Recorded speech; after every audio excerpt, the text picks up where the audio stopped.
на второй уровень суперспособностей в аниме. Если тебе нравятся мои обзоры, не забудь подписаться и нажать на колокольчик. Действие происходит в странном мире, где люди относятся к полулюдям как к рабам. Главный герой Баназа совсем другой. Он старается быть добрым к полулюдям, но люди его за это ненавидят.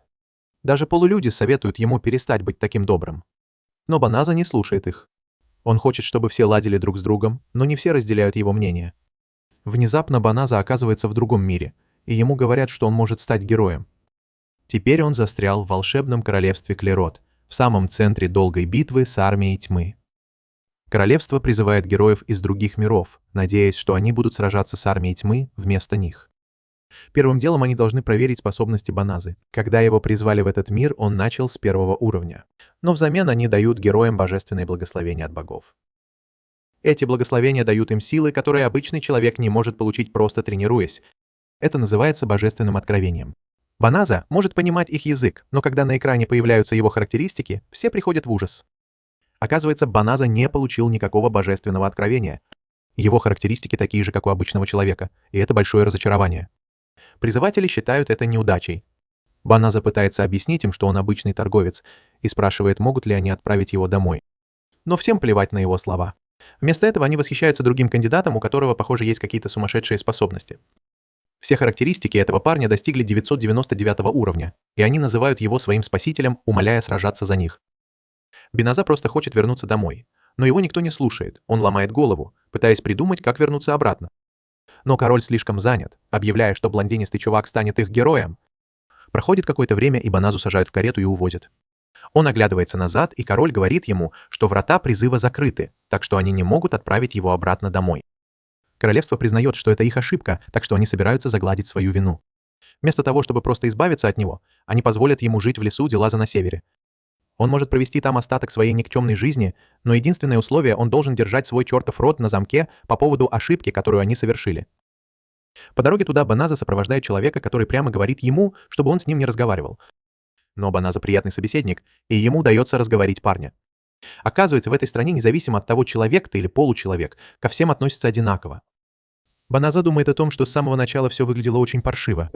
Его статистика была ужасной, он застрял в этом проклятом лесу, и какая-то темная армия угрожает человечеству. Но Баназа больше никому не позволит смотреть на него свысока. Так что он начинает думать, что, может быть, этот мир, в конце концов, не такой уж и дерьмовый. Им потребовалось целых 20 дней, чтобы добраться до леса. Когда они наконец добрались туда, Баназе вручили бездонную сумку, набитую бешеными деньгами и достаточным количеством еды, чтобы продержаться какое-то время. Его проводник предупреждает, что в лесу скрывается темная армия, и если он хочет остаться в живых, то лучше поскорее убраться отсюда. Оказавшись один, Баназа роется в своем инвентаре и достает меч. Он замечает поблизости слизней, и они чем-то похожи на тех, что были в его старом мире, так что он думает, что они не станут ему мешать. Но он ошибается, и слизни нападают на него. Баназа вынужден защищаться. Каким-то образом ему удается выжить. Но его дешевое оружие уже начинает разваливаться. В этот момент появляется уведомление о том, что он только что достиг 2-го уровня. Его характеристики теперь выглядят по-другому, но Баназа в замешательстве из-за странных символов, которые заменили цифры. Он включает голосовые уведомления, и голос сообщает ему, что он выучил несколько магических заклинаний. Он может активировать их, не открывая никаких меню, и Баназа в шоке от всех заклинаний, которые ему достались. Но подождите. Появляется оповещение о том, что на бездонной сумке, которую ему дали, есть заклинание приманка для монстров. Вот почему слизень напал на него. И учитывая, что оружие, которое ему дали, было практически бесполезным, Баназа понимает, что королевство подставило его, чтобы он умер.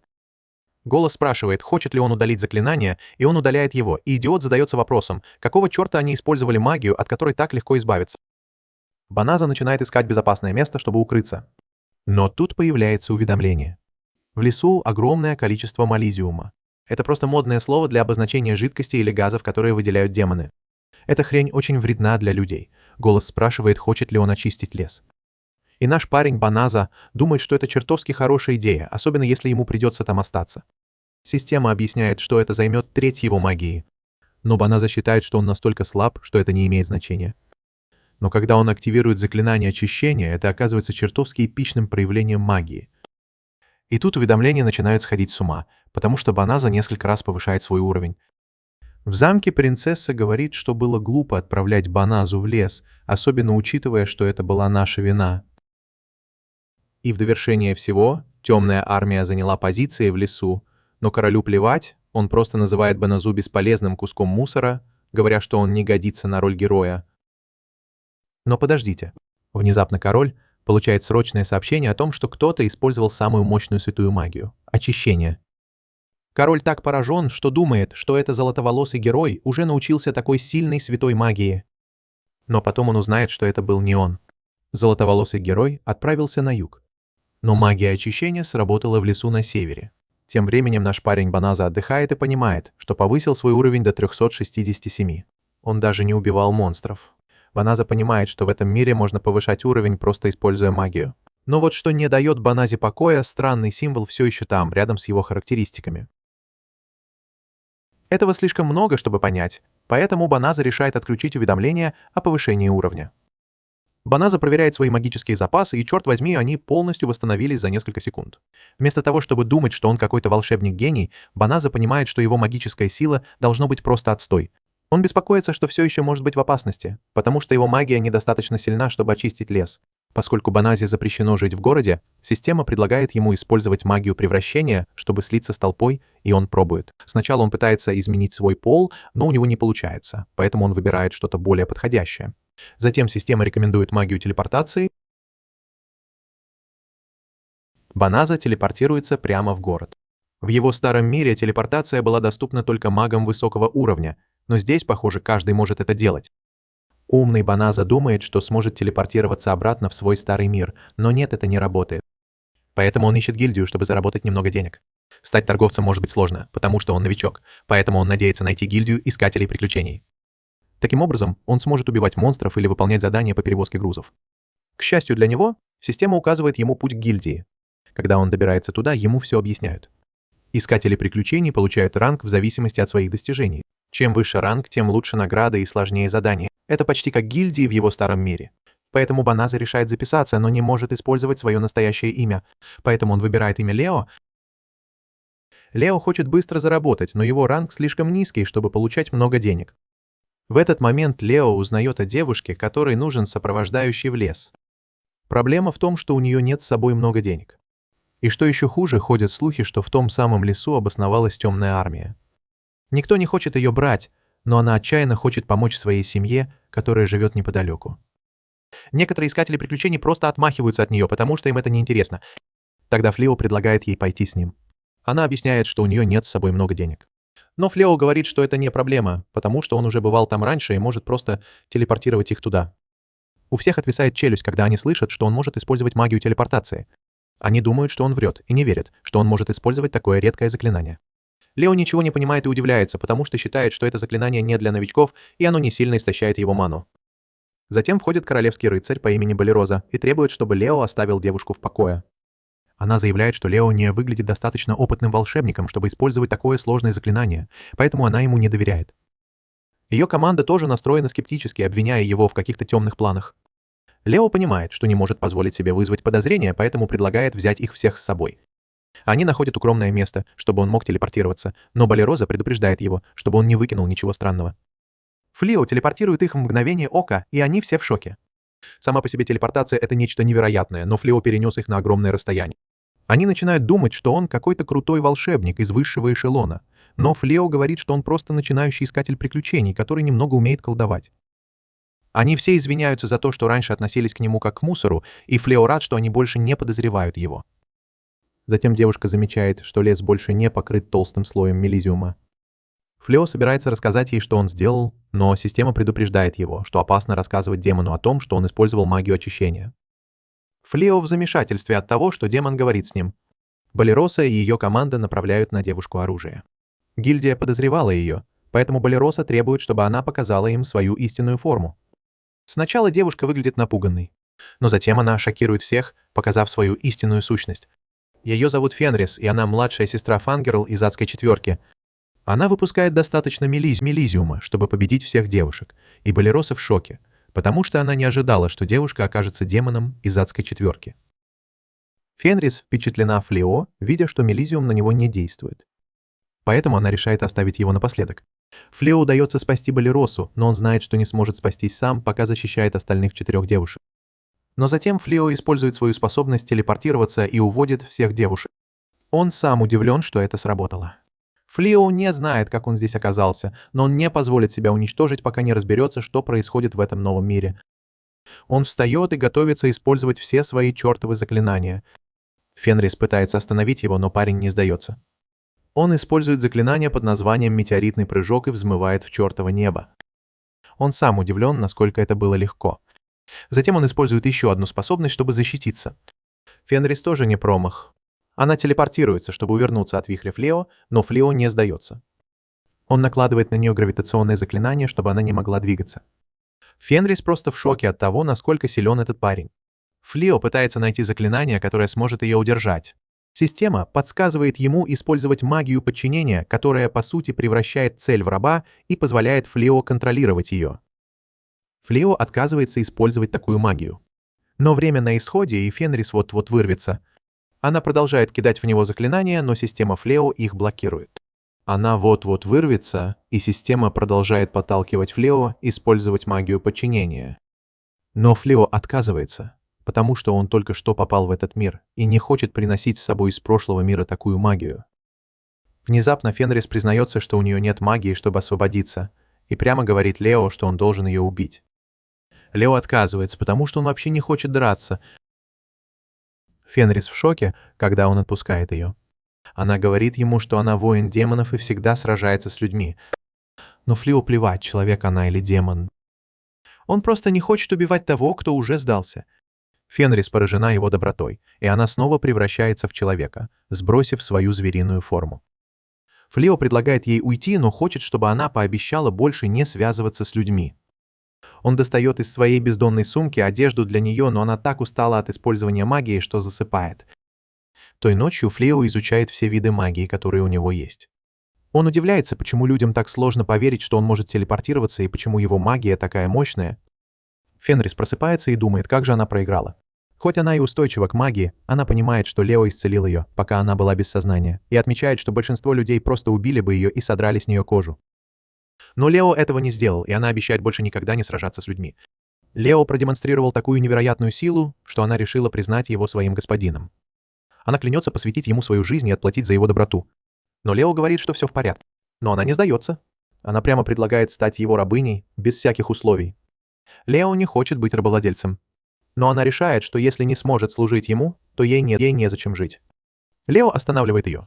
И, наконец, соглашается взять с собой. Позже Лео рассказывает ей все подробности о том, как его призвали и как он не смог стать героем, потому что у него не было никаких навыков. Он показывает ей свой настоящий облик и признается, что не знает, что делать дальше.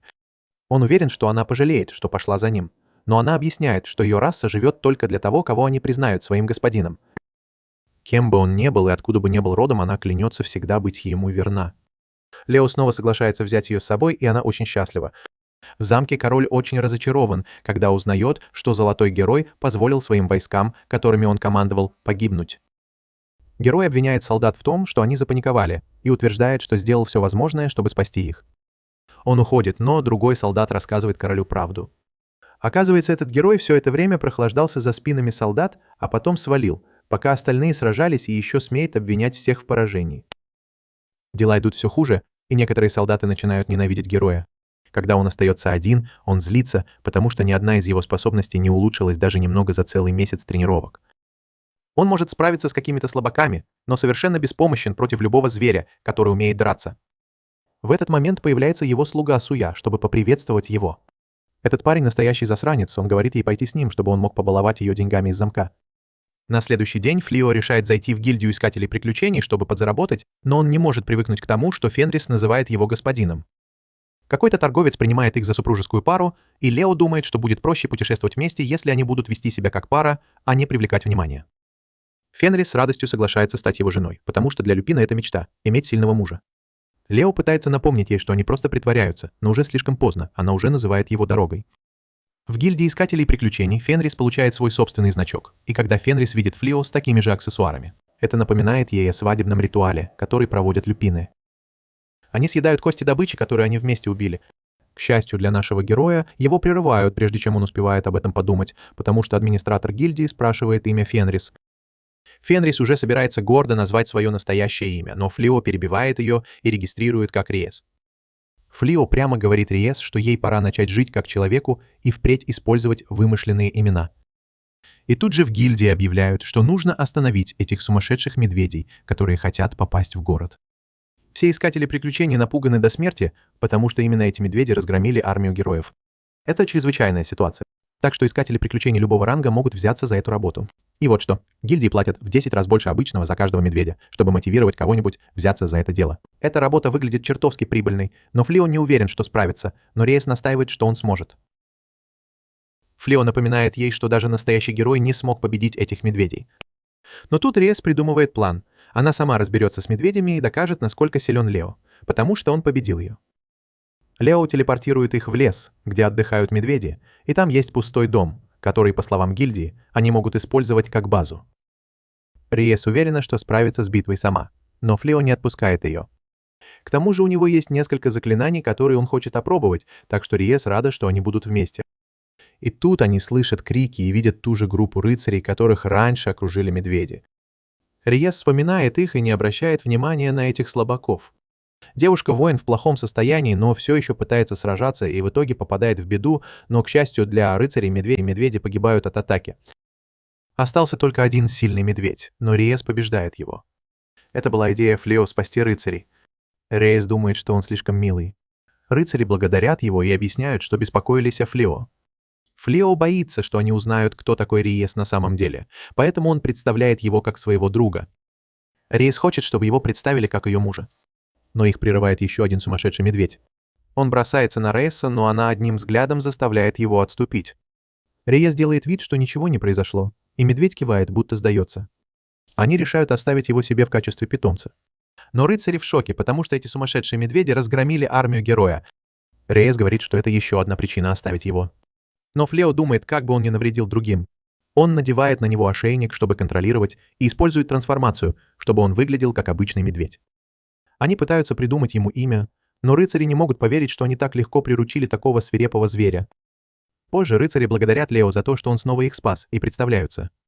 Кроме Балерозы есть еще Блаш, крутой боец, Балан, ведьма и Ралли, бывший фермер, ставший рыцарем. Они говорят, что хотят, чтобы Флио научил их сражаться. Золотой герой разозлился, когда его армия подвела его, и поклялся, что больше никогда не поведет войска против тьмы. Он сказал, что передумает, только если найдет достойных людей, которые будут ему служить. Поэтому золотой герой заперся в своей комнате, пока не придет время. А король приказал рыцарям посвятить себя сражениям, пока они не смогут победить зверей, равных сумасшедшим медведям. Но эти четверо даже одного психованного медведя не могут одолеть. Им нужна помощь Лео. Лео думает, что он ничего не смыслит в магии. Он не сможет никого научить. Тем временем Риес ревнует, наблюдая, как эти девушки пытаются сблизиться с Флио. Флио решает сказать им, что Риес его жена, и они просто хотят жить спокойно. Рыцари отступают и понимают ситуацию. Но потом Риес предлагает, чтобы Лео помог им. Она говорит, что как его жена, она лучше всех знает, что он добрый парень и не бросит никого в беде. Лео понимает, что не может научить тому, чего не знает, но видит, что им нужна его помощь.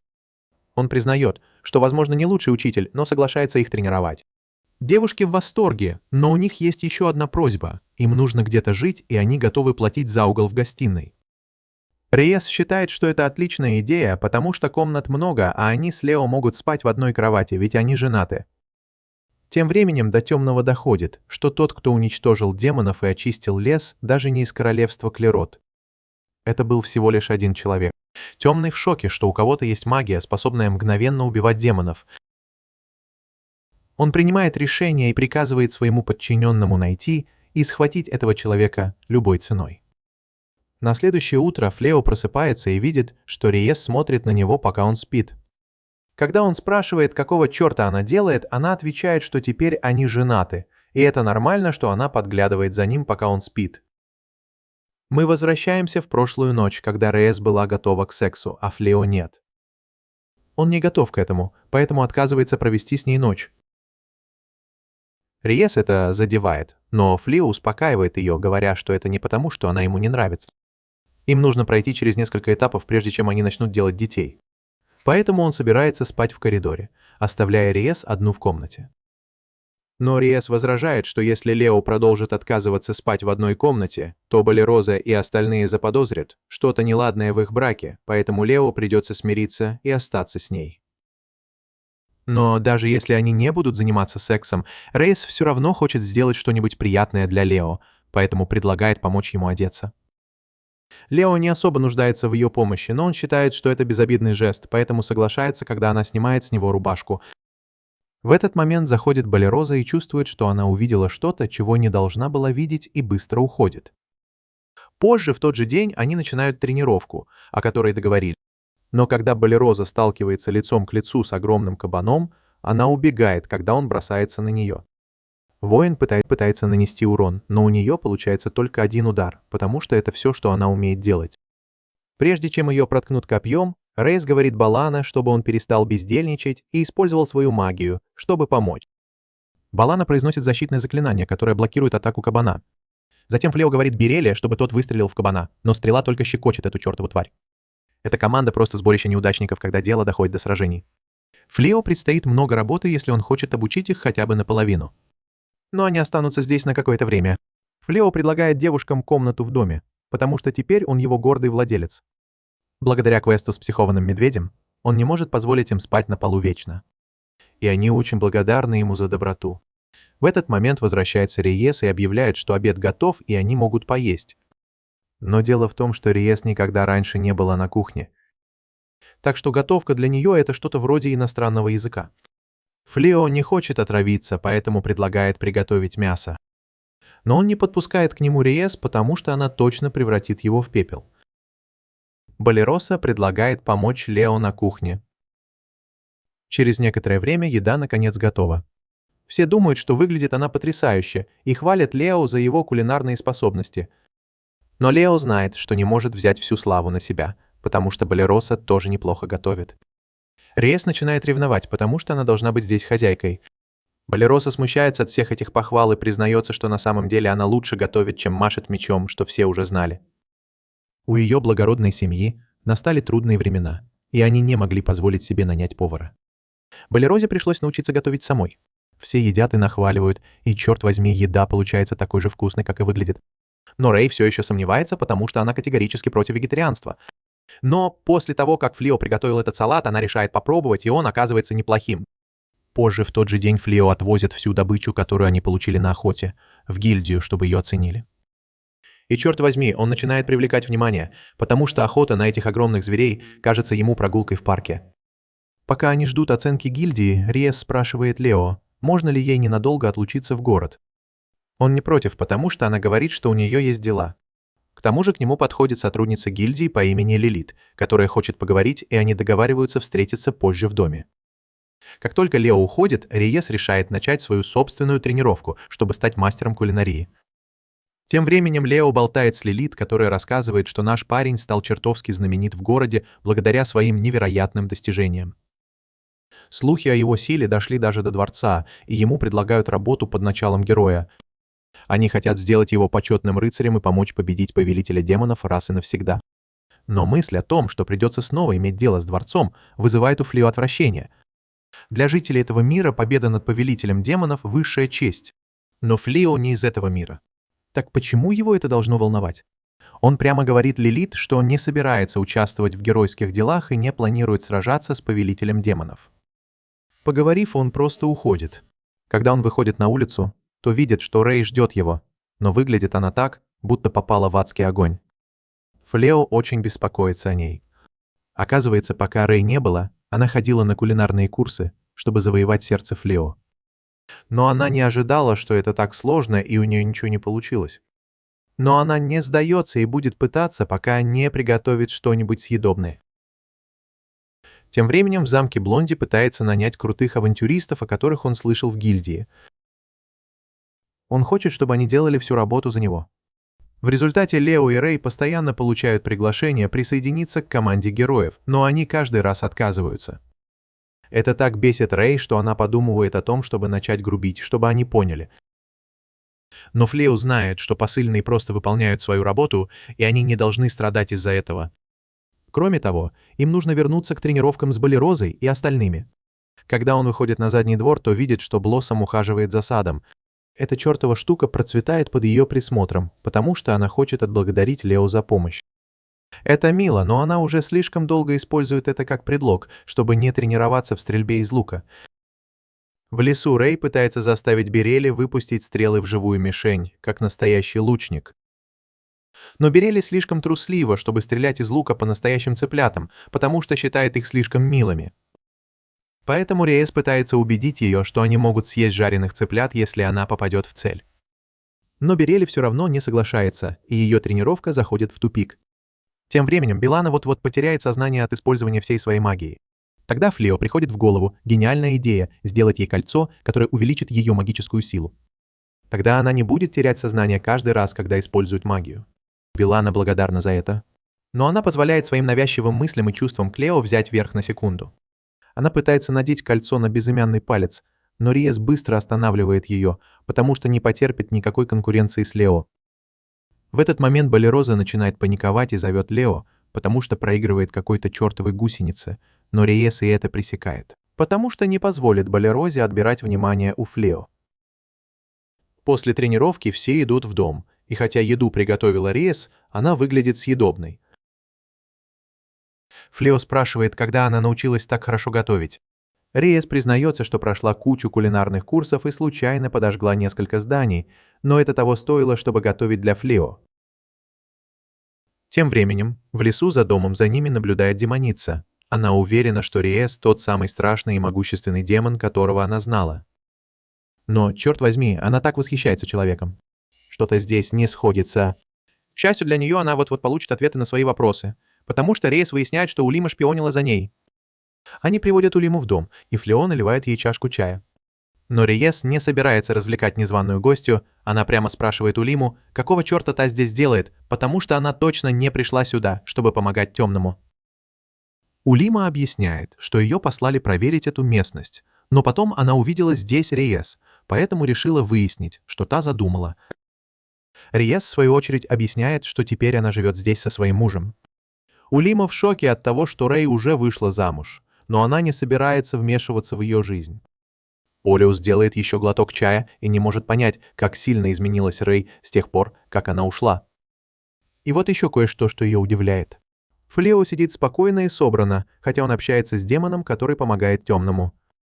Улима не может даже проанализировать его характеристики с помощью своего навыка, и даже темный не может скрыть от нее свои характеристики. Значит, Флео — серьезная сила, с которой нужно считаться. Она меняет тему и начинает рассказывать, как здесь все изменилось за последнее время, например, в лесах внезапно исчезли все магические существа. Услышав это, Флео наконец вспоминает заклинание очищения, которое он использовал раньше. А поскольку все его другие заклинания невероятно мощные, его очищение должно быть подействовало на весь чертов лес. Алемес не может поверить, что Фенгл сказал правду. Если он действительно очистил лес, значит, это он уничтожил Фенрира и всю его армию. Другими словами, это он виноват в смерти брата Фенрира. Улеминас не может поверить, что Фенрир решил жениться на Лео. Зная, что он виновен в смерти ее брата, Фенрир просит Улеминас заткнуться, потому что она устала от всех этих обвинений в адрес Лео. Но когда Лео спрашивает, знала ли она, что он убил Фенгла, Рейс подтверждает это. Не так уж много людей в королевстве могут использовать магию очищения в таких масштабах, так что было очевидно, что это сделал Лео. Но в конце концов, Фенглер был гордым воином. Он бы не хотел, чтобы люди оплакивали его смерть или что-то в этом роде. Даже если его убил такой сильный маг, как Флео. Кроме того, если бы он не хотел умирать, он бы не позволил себя убить. Риес влюбилась в него за его силу. Так что кого бы он ни убил, ее чувство к нему не изменится ни на йоту. Именно тогда они понимают, что их разговор подслушали рыцари. Теперь они знают, что Риес — это тот самый демон Фенглер, который чуть не убил их вначале, и они все чертовски боятся ее. Особенно Ралли. Он видит в Лео главную угрозу для темной армии. Улеменас подходит и просит сразиться с ним, чтобы посмотреть, насколько силен мужчина Фенглера. Она думает, что сможет победить их обоих. Но Риес не позволит этому случиться, потому что Улемес пытается украсть ее мужчину. В конце концов, Флео соглашается на поединок, и они устанавливают правила, разрешающие использовать магию. Бой продолжается, пока один из них не сдастся. Улес уверенно прыгает, выкрикивая заклинание, чтобы отвлечь Флео. но тот легко их рассеивает и отвечает своим заклинанием, поднимая Иллюмину в воздух. Она не может двигаться или защищаться, поэтому сдается. На следующий день Флео встречается с рыцарями и извиняется за то, что не рассказала Рэй, потому что думал, что это принесет неприятности. Он понимает, что они могут донести на него в замок. Но Фенрис говорит, что теперь она на стороне Флео и больше не состоит в армии тьмы. Балероза соглашается, что они должны сообщить об этом в замок. Но поскольку Рэй не представляет угрозы и помогала им весь прошлый месяц, они могут просто забыть упомянуть об этом королю. Рэй рада это слышать, но потом выглядывает наружу, потому что Улемина вернулась. Ведя себя как обиженный неудачник, она приводит целую армию драконов, пытаясь уничтожить Клео. Но вместо страха Клео просто поражена, потому что впервые видит драконов во плоти. Улем приказывает им обрушить на него адский огонь, но Флио отбивается, уничтожая их всех своей магией. Так сильнейшая армия драконов тьмы превращается в груду безжизненных тел. Те немногие, кто выжил, спрашивают, почему им не заплатили за это. Блоссом говорит Лео, что он просто невероятен, раз справился со всеми драконами одновременно. Если бы она знала, что это будет так просто, она бы уже давно бросила свою мотыгу и получила титул убийцы драконов. Но Лео не видит причин, почему бы ей не попробовать. Он говорит ей бросить мотыгу в одного из драконов, и когда она это делает, он усиливает атаку, делая ее достаточно мощной, чтобы пронзить шею дракона. Ей удается получить титул, и остальные тоже бросаются к Лео, прося его о помощи. Но все драконы уже сбежали, так что им не повезло. Тем временем лорд Гаул из Темной армии наблюдает за всем этим. Он в шоке от того, что у Лео столько силы, хотя он и не герой. Поэтому он решает вмешаться и лично бросить ему вызов, чтобы положить конец этому безумию. Чуть позже Лео создает барьер вокруг хижины, чтобы они могли наблюдать, когда появятся демоны. Рейс злится, когда думает об этом чертовом коте. Лео говорит ей успокоиться. Но Рейс еще больше раздражается, потому что думает, что он пытается ее защитить. Но Лео просто вспоминает, как она обвинила его в том, что он убил брата Рейс и всю его команду. Это сводит его с ума, но он отмахивается и говорит Рейс, что это пустяки. Тем временем Блоссом не может оторвать взгляд от экрана. Она не может поверить, что получила титул убийцы драконов. Девочки восхищаются крутой девчонкой, которая убила дракона, но Балероса говорит, что пора отправляться на охоту за магическими зверями. Затем они восхищаются ею за то, что она каждый день тренируется, чтобы оставаться в форме. Девочки восхищаются Лео и уважают его, потому что он всегда был рядом с ними, поэтому они все хотят стать сильнее и подняться на новый уровень. Но пока они восхищаются Балерозой, мы видим, что она на самом деле плачет. Получить титул убийцы драконов – мечта каждого искателя приключений, поэтому она расстроена, потому что чувствует себя обделенной. Если бы она получила этот титул, то смогла бы вернуть благородное положение своей семьи.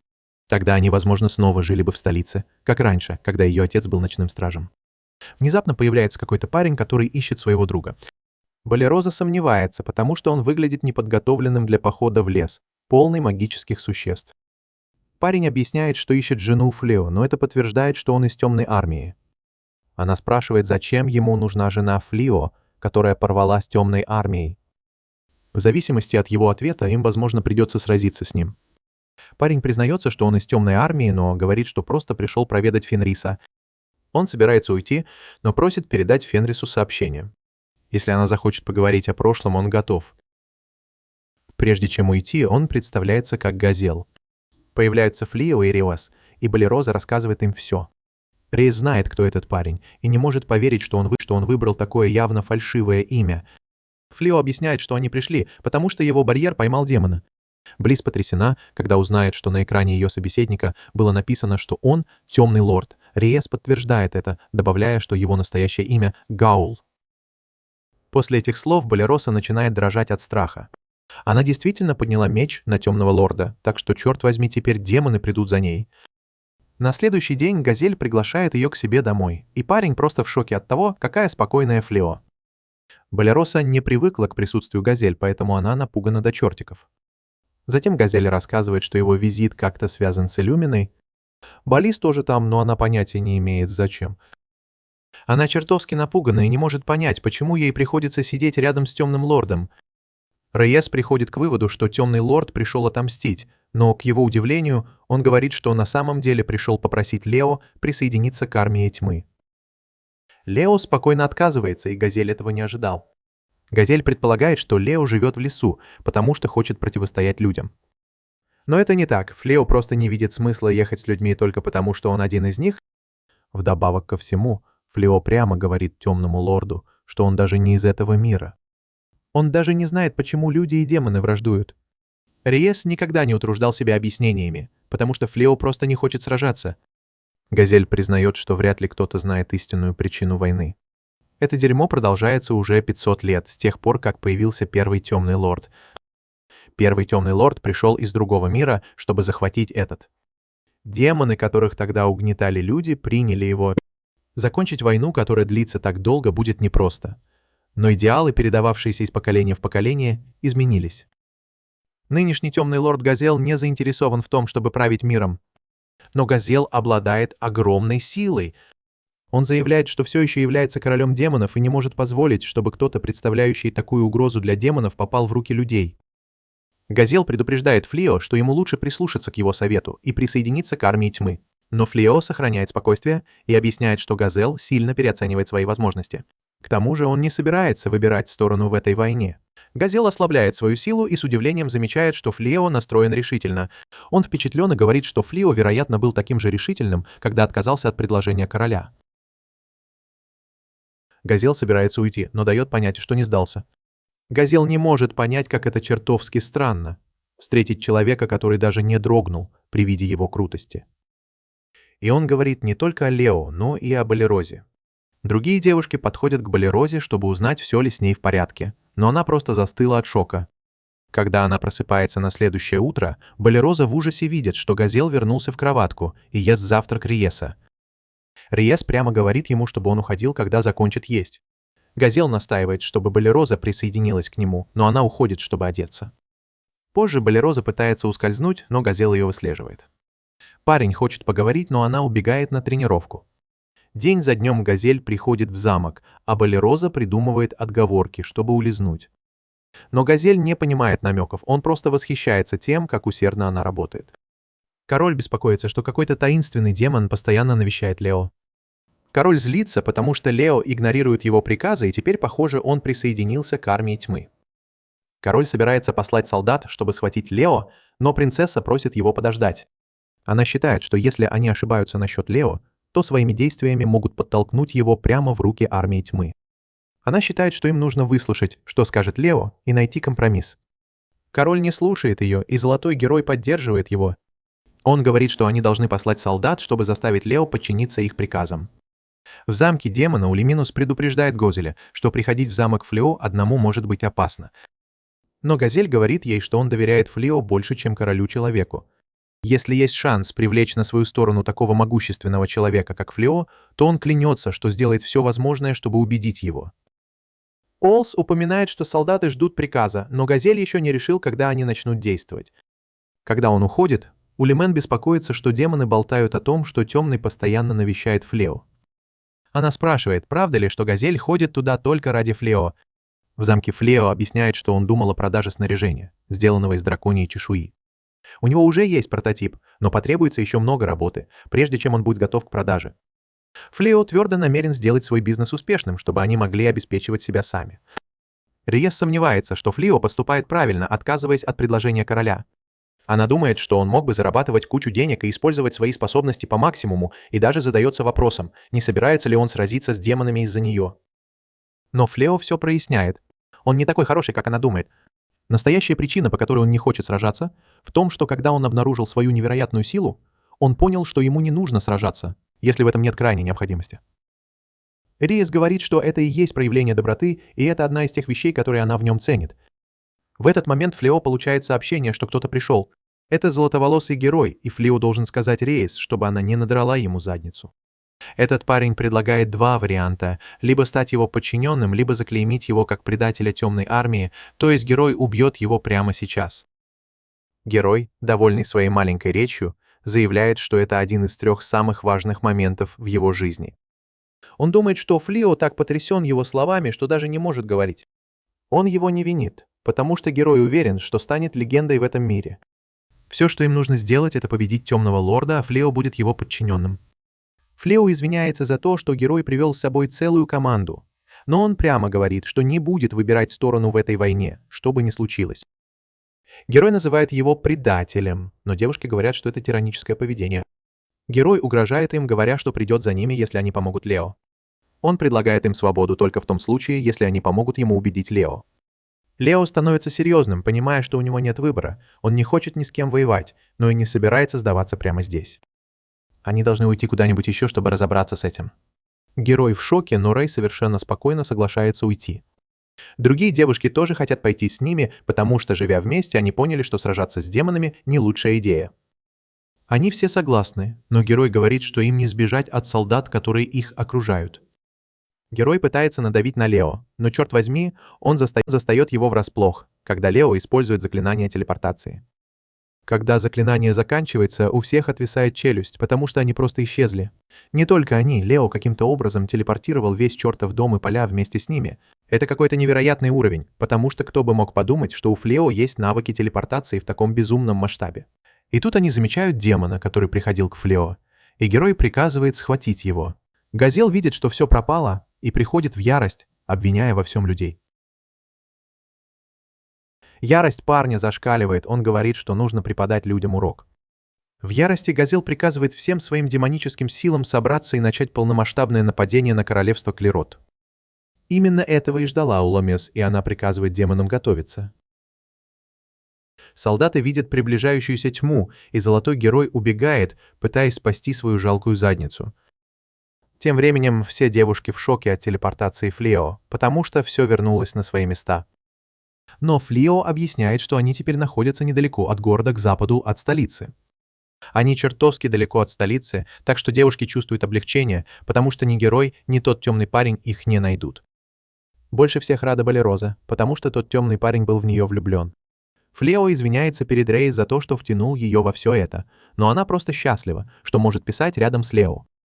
Рейес объявляет, что они устроят пир в честь своего нового дома, и все спешат внутрь. Через некоторое время до короля доходит, что демоны разрушают их оборону, и что магический барьер на севере долго не продержится. Король приходит в ярость и спрашивает, какого черта этот золотой герой вообще делает. Этот так называемый герой заперся в южной крепости, и король вызывает его к себе. Они говорят ему, что нужно собрать всех магов королевства, чтобы они наложили очищающее заклинание. Но король знает, что это может иметь серьезные последствия. Время уходит, и они не могут положиться на героя, поэтому им нужно, чтобы король принял чертово решение. Тем временем темный лорд приказывает своим войскам отступить. Алиманс говорит, что это идеальный момент, чтобы воспользоваться преимуществом. Но темный лорд предсказывает, что люди скоро применят свое очищающее заклинание, и они не могут позволить своим войскам приблизиться к этому дерьму. Мы видим, что темный лорд прав, когда король и группа магов накладывают очищающее заклинание. Вернувшись домой, наш герой застает Рей в еще более дружелюбном настроении, чем обычно.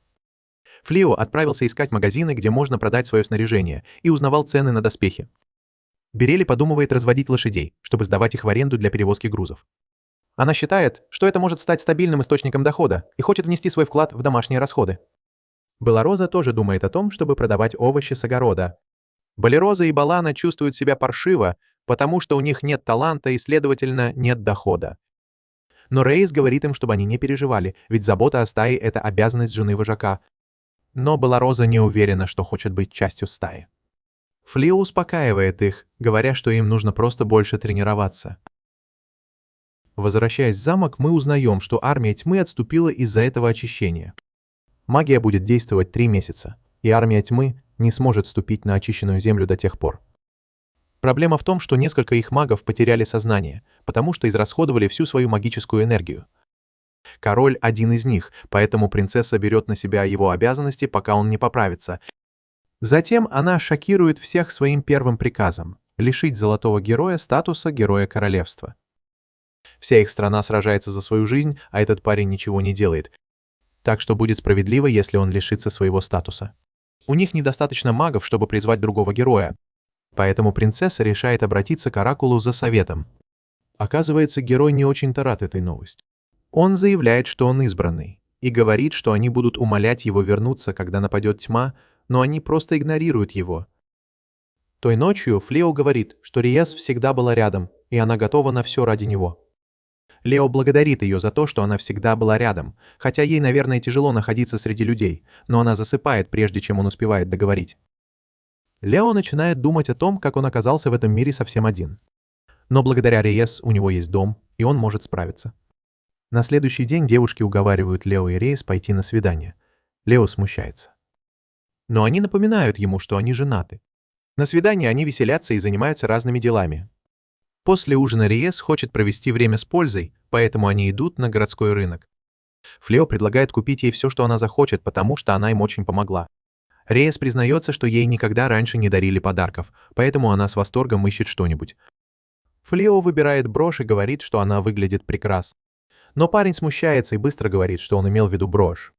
Позже той же ночью другие девушки начинают гадать, что случилось с Рейес, потому что она несколько часов смотрела на эту брошь. Это явный признак того, что их свидание прошло хорошо, и все девушки немного завидуют. Теперь Лео просыпается в шоке, потому что Рейес пробралась в его постель. У них был долгий день, поэтому он разрешает ей остаться, но знает, что сам не сможет уснуть. Вернувшись в замок, мы узнаем, что герой вломился в сокровищницу. Он злится, что принцесса лишила его статуса героя. Но он рад слышать, что Цуя все еще называет его героем.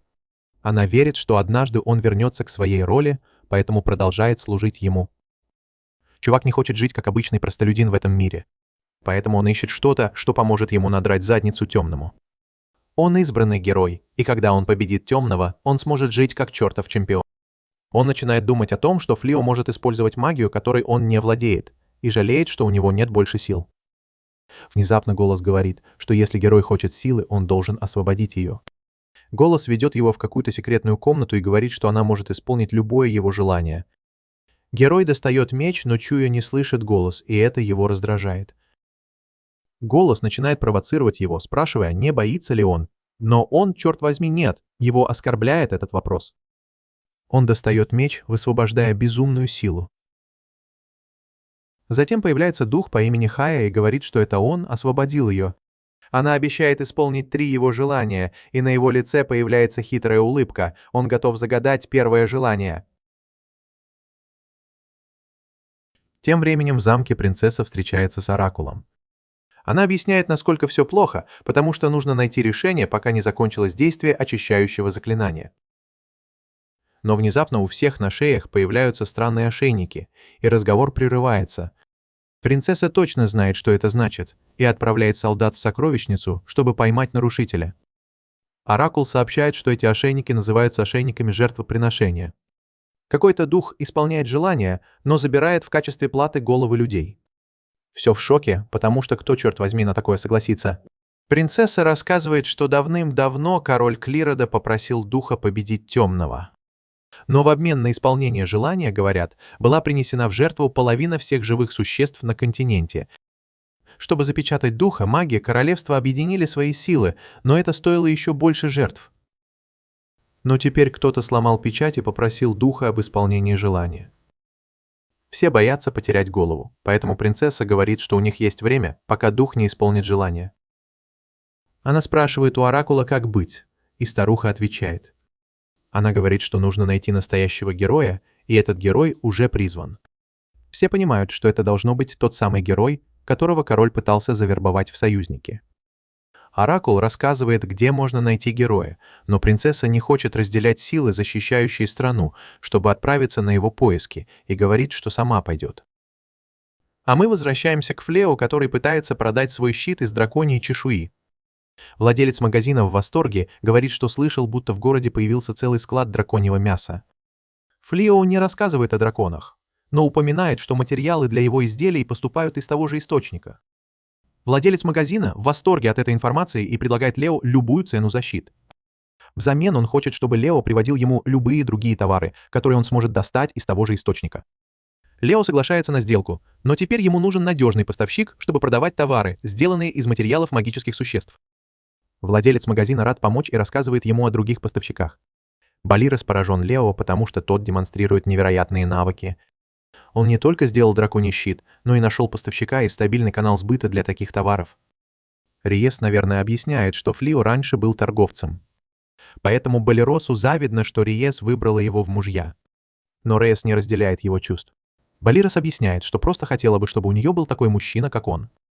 Рейес пытается подбодрить ее, говоря, что темные силы не властны над ней, но это не помогает. Рейес рада, что Лео делает успехи и многого добивается, но это немного расстраивает ее, потому что у них будет меньше времени на общение. Рейес просит Лео проводить с ней время, когда у него будет возможность. Лео соглашается, но тут они оба приходят в ужас, когда система Лео предупреждает их о приближающемся духе. Перед ними появляется Хая. Лео спрашивает, зачем она его ищет. Затем мы видим, что герой пожелал, чтобы дух убил Флео, потому что тот его унизил. Дух не медлит и сразу же нападает, чтобы исполнить желание героя. Но система Флео активирует магию автоматической защиты. Тогда Рейс прыгает вперед, чтобы заслонить Лео. И тут Лео в ужасе, потому что Рейс принимает удар на себя. Рейс умоляет Лео бежать, и ее брошь разбивается. Хая разочарована, потому что промахнулась и продолжает атаковать. Но магия автоматической защиты Лео защищает их, и он может только просить, чтобы с Рейс все было в порядке. Хая впечатлена тем, что он может блокировать все ее базовые атакующие заклинания, поэтому она готовится применить что-то более мощное, но Рейс в тяжелом состоянии. И Флео пытается использовать исцеляющую магию. Он в ужасе, когда заклинание не срабатывает, потому что раны Рейс слишком серьезные, и нет других заклинаний, которые могли бы ее вылечить. Флео очень расстраивается, когда видит безжизненное лицо Рейс. Пая решает ударить их заклинанием под названием «Источник света», чтобы нанести серьезный урон. Но она снова впечатлена, когда они остаются невредимыми. И как раз в тот момент, когда ситуация кажется напряженной, система Флео сообщает, что у него есть магия Источника света и тьмы. Балирос потрясена, когда слышит, как взбешен Лео, когда он говорит Хае, что она заплатит. Лео никогда не был так зол, он клянется, что отомстит. Он хотел защитить Рейес, потому что она была рядом, когда ему было тяжело, и он мог бы предложить ей пожениться, чтобы она стала его рабыней. Но, черт возьми, она была намного счастливее, чем он мог себе представить. И хотя она знала, что именно Флео убил ее брата, она все равно любила его. Но даже после всего, что она для него сделала, он не смог ее защитить. Сейчас единственное, о чем он думает, это как заставить Хаю заплатить за ее поступки. Флео использует свою магию времени, чтобы вернуть тело Рейс в первоначальное состояние, хотя он не может вернуть мертвых к жизни. И черт возьми, Хая в шоке от того, что обычный человек может использовать такую безумную магию, но у нее нет времени на размышления, потому что Флео бьет ее кулаком в лицо. Хая отлетает назад и не может поверить, что у кого-то хватило смелости ударить существо, владеющее всеми видами магии. Но Флео плевать на ее титул, и он просто втаптывает ее в землю. Она пытается использовать магию происхождения тьмы, чтобы защититься от Лео. Но он просто отменяет это дерьмо и хватает ее за голову. Она не может поверить, что у Лео есть сила, чтобы отменить это. Он поднимает ее за голову, и она оценивает его и видит, что у него бесконечное количество характеристик. Затем Флео швыряет ее в стену и наносит удар в живот, от которого она теряет сознание, и сколько бы защитной магии она не использовала. Это не помогает остановить его безжалостные атаки. В то же время Рей, похоже, приходит в себя, и Валероса проверяет, все ли с ней в порядке. Она говорит, что с ней все хорошо, но ей интересно, что произошло, потому что на ее теле нет ни царапины, хотя она должна была быть мертва. Балераса объясняет, что Лео использовал свою магию, чтобы помочь ей, но сейчас он так зол, что не может остановиться. И если ты думаешь, что Рейс вмешается и остановит его, то ты ошибаешься, потому что ей это нравится. Ей нравится, что Флео не щадит ее, ведь физические атаки не должны причинять вред Джинну. Но Флео настолько силен, что правила для него ничего не значат. Он мог бы убить ее голыми руками. Но Рейс помнит, как Лео спас ее и сказал, что не любит драться. Он не собирается убивать того, кто сдался. Поэтому сейчас она в замешательстве из-за того, что Лео делает это ради нее. Хая уже потеряла уверенность в себе, поэтому когда Лео хватает ее за шею, чтобы убить, она умоляет его сохранить ей жизнь. Но пощады не будет, потому что Лео все еще убежден, что она убила Рейес. Но прежде чем он сломает Хае шею, Рейес подбегает к нему сзади и говорит, что ему нужно успокоиться. Она говорит, что ей приятно видеть, что он так переживает за нее. Но она не хочет, чтобы он поступал со своими принципами ради нее. У него есть правило не убивать тех, кто сдался, и она не хочет, чтобы Флео потерял себя. Флео приходит в себя и понимает, что Рейес не холодный труп, потому что ее тело еще теплое. Они дерутся, пока Хайля лежит на полу без сознания. Тем временем принцесса бродит по городу в поисках Флео, но маги, которых она использовала для телепортации, выглядят очень слабыми, едва оправились после истощения маны. Принцессе действительно не наплевать на свой народ. Она приказывает стражникам позаботиться о том, чтобы с магами ничего не случилось, пока она будет искать Флео. Но это не займет много времени, потому что им просто нужно поспрашивать. И тут разрушаются жертвенные ошейники. И принцесса понимает, что это означает только одно. Джин не смог исполнить желание. В замке для блондина все складывается очень плохо, потому что сокровищница заперта, и он с Суей никак не смогут сбежать.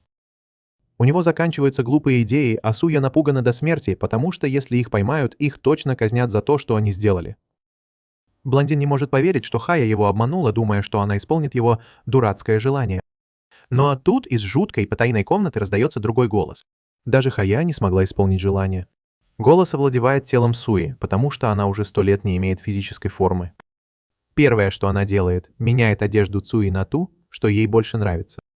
Блондин все еще пытается понять, что происходит, и женщина представляется как Дамелиена, великий маг полуночи, и поскольку Хая не смогла исполнить его желание, она даст ему силу, о которой он мечтал. Хотя она не сказала, что он будет рад этой силе. Хопса, которую зовут Хея, сбегает из сокровищницы на своем светловолосом звере и отправляется мстить проклятым дворянам, которые ее заперли.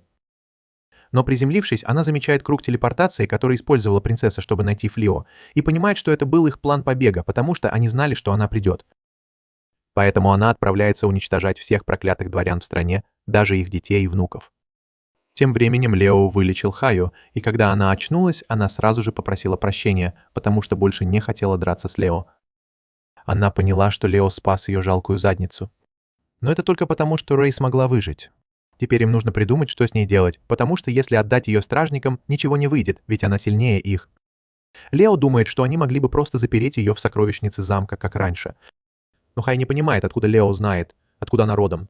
Он знает, потому что пока Хая была без сознания, он использовал свое заклинание, чтобы заглянуть в ее воспоминания, и увидел все с момента, как ее освободили, до желания блондинки избавиться от Флео.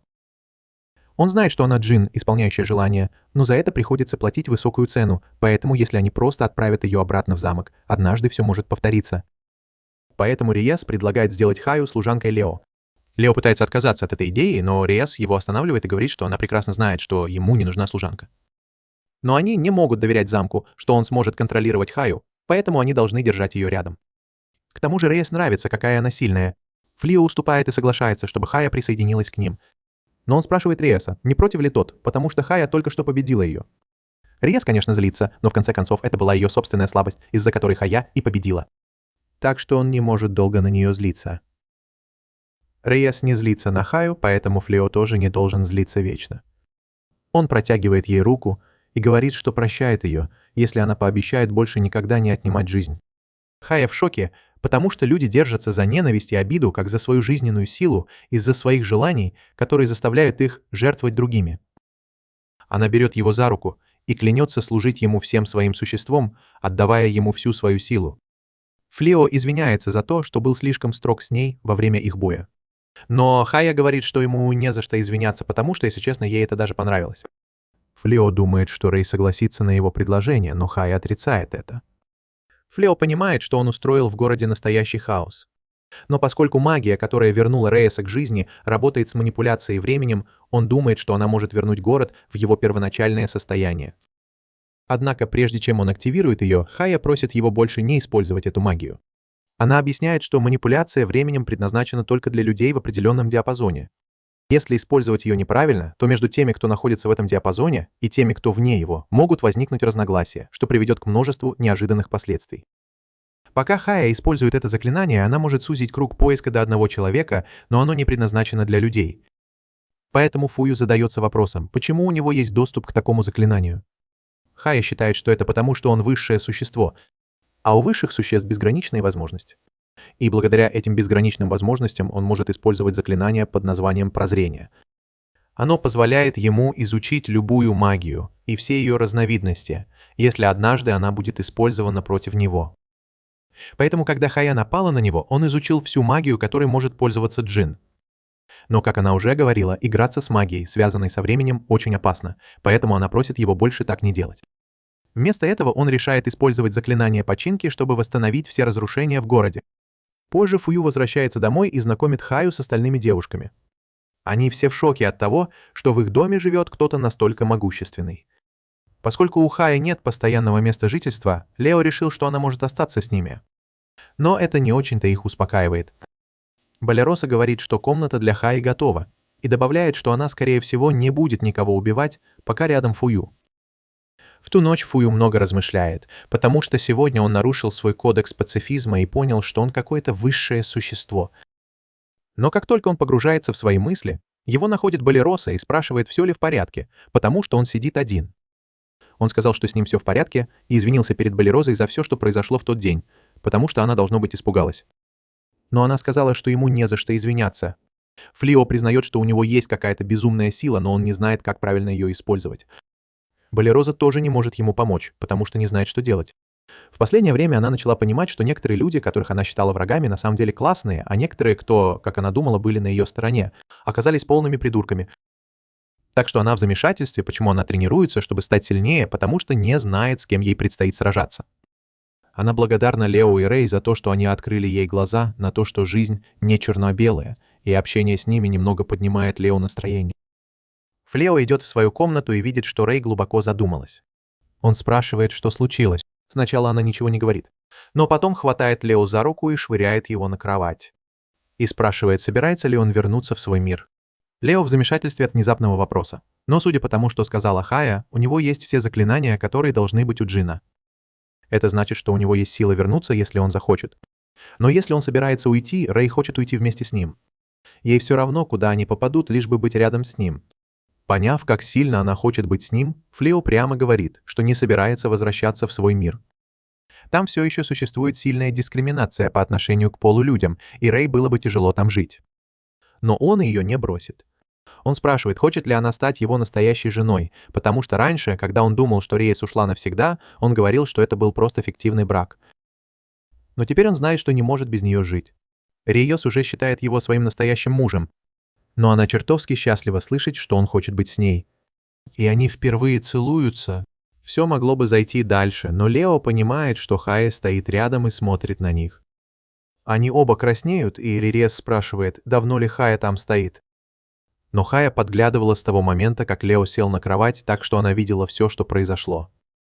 Лео просит ее перестать шпионить за ним. Но Хая не понимает, в чем проблема, ведь размножение — это естественно.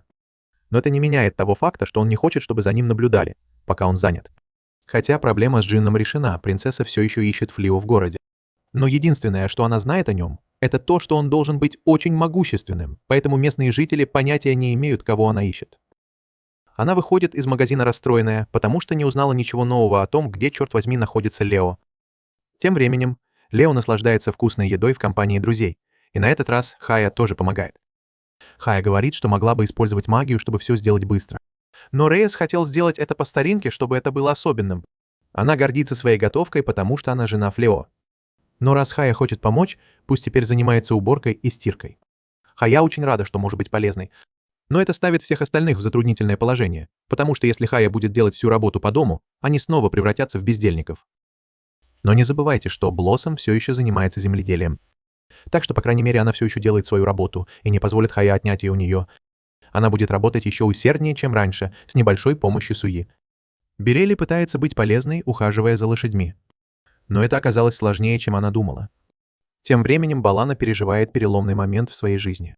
Она чувствует, что подвела своего брата и отца, потому что ушла из рыцарского ордена, не успев официально стать магом, как они. Сейчас она не видит смысла в том, чтобы становиться сильнее. Но когда Флео учит ее магии, он терпеливо ждет, пока она наконец не поймет. Она не хочет тратить усилия, которые он вкладывает в ее обучение. В этот момент Балана и Берели слышат, как Блоссом кричит во все горло. Они выбегают на улицу и видят, что какой-то безумный магический зверь каким-то образом забрел на поля и без причины их уничтожает. Зверь бросается на них, но тренировки Баланы окупаются, потому что она может создать магический щит, не тратя ману. Благодаря этому они оба остаются целыми и невредимыми. Балероза извиняется за то, что устроила весь этот беспорядок, потому что это она привела зверя сюда. Она охотилась, когда наткнулась на него. Но он вел себя гораздо спокойнее, чем обычно, поэтому она не смогла его убить. Но если бы он начал нападать на людей, у нее не было бы выбора, кроме как прикончить его ради их безопасности. Но Берели не думает, что это понадобится, потому что она поняла, почему зверь так взбесился. Она велит Суе превратиться обратно в кролика, чтобы лошадь больше не пугалась.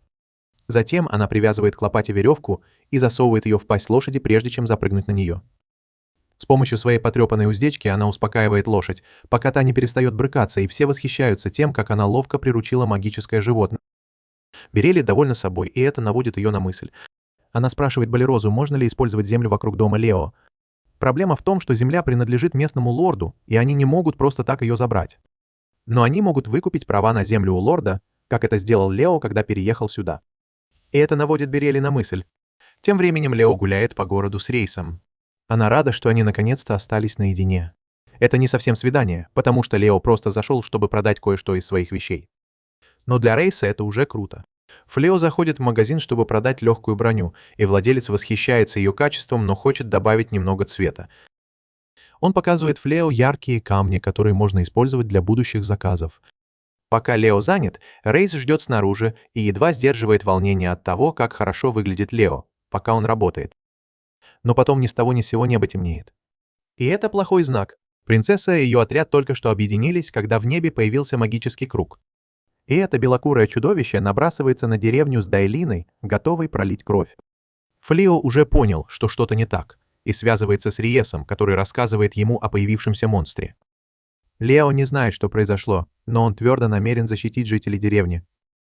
Тем временем, как только Дамилина замечает принцессу, она готова атаковать. И надо отдать им должное, стражники храбро сражаются с ней. Но они не могут противостоять ее силе, поэтому Дамилина использует небольшое заклинание, чтобы их уничтожить. Хая появляется на месте происшествия сразу после того, как почувствовала в этом районе сильную злую энергию. И теперь, когда она здесь, она говорит Лео, что монстр, который разбушевался, на самом деле человек, превратившийся в чудовище. А настоящая опасность — это Даэлина, сидящая на плече монстра. Раньше Даэлина была лучшим магом в Клероде, но потом она совершила большую ошибку, связавшись с темной магией. Прежде чем она успела причинить вред, герой того времени победил ее, но даже после того, как ее тело было уничтожено, ее дух остался сильным из-за ненависти. Поэтому им пришлось запечатать его в пьедестале, который по совпадению является тем же самым, на котором хранится меч Хаи. Вот почему Хая чувствует себя отчасти ответственной за то, что Дамилина вырвалась на свободу. Хотя королевской семье было очень глупо думать, что запечатывать две главные угрозы в одном месте – хорошая идея. Хая говорит Лео, что хочет сама разобраться с Дамилиной, и Лео не возражает. Но он напоминает ей, что безопасность людей должна быть на первом месте. Тем временем Дамиана просто смеется над принцессой, потому что у нее остался только один охранник, и хоть у него ноги трясутся от страха, он заслуживает повышения за преданность. Принцесса узнает Дамиану из учебников истории и понимает, что у нее большие проблемы, а Дамиана хочет спасти ее, пока принцесса мстит королевской семье. Но прежде чем принцессу раздавят, Хая использует огненное заклинание, чтобы защитить ее. Дамиана не может поверить, что Хая посмела встать у нее на пути. Но Хая плевать на планы Дамианы, потому что она просто делает то, что хочет ее хозяин. Дамиана не отступает, поэтому она бросает в Хаю молнию, но это не помогает, потому что Хая блокирует ее одной рукой. Хая – самая могущественная волшебница в этом мире. А поскольку Дамиана – существо из этого мира, как бы сильна она ни была, ее магия не причинит вреда Хая. Поскольку магия не действует, Дамиана меняет тактику и заставляет блондинку-монстра наступить на Хаю, пока она произносит другое атакующее заклинание. Но это все равно не действует на Хаю. Дамиана в отчаянии, поэтому использует темную магию, чтобы сделать блондинку-монстра еще больше, чтобы та могла устроить настоящий хаос. И черт возьми, это вызвало бы серьезное разрушение, если бы заклинание продержалось больше 3 секунд. Но прибегает Флео и говорит, что видел, как было использовано злое заклинание, поэтому он отменил его своей магией. Хая извиняется перед ним за то, что не смогла быстро разобраться с Дамилиной и доставила ему столько проблем. Но Флео совсем не держит на нее зла. Хая все равно хочет загладить свою вину, поэтому спрашивает, можно ли ей закончить с Дамилиной. И, получив разрешение, использует заклинание, чтобы высосать душу Суи и превратить ее в вкусную конфету. Затем Хая просто проглатывает эту конфету, даже не задумываясь.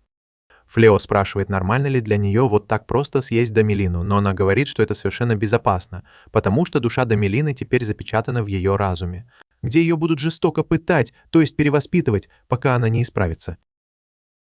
Но сейчас не до этого. Они не знают, что делать с белокурым героем, потому что именно он устроил весь этот бардак. Но Лео не хочет тратить время на разговоры с ним. Поэтому они просто оставят его на попечение стражников замка. В этот момент появляется принцесса Элизабет и с облегчением видит Лео. Она представляется и извиняется за то, что король и предыдущий герой так плохо с ним обращались. Лео говорит, что ей не нужно извиняться, но он удивлен, что они уволили белокурого героя. Этот белокурый герой уже доставил слишком много проблем, поэтому Элизабет было легко его уволить.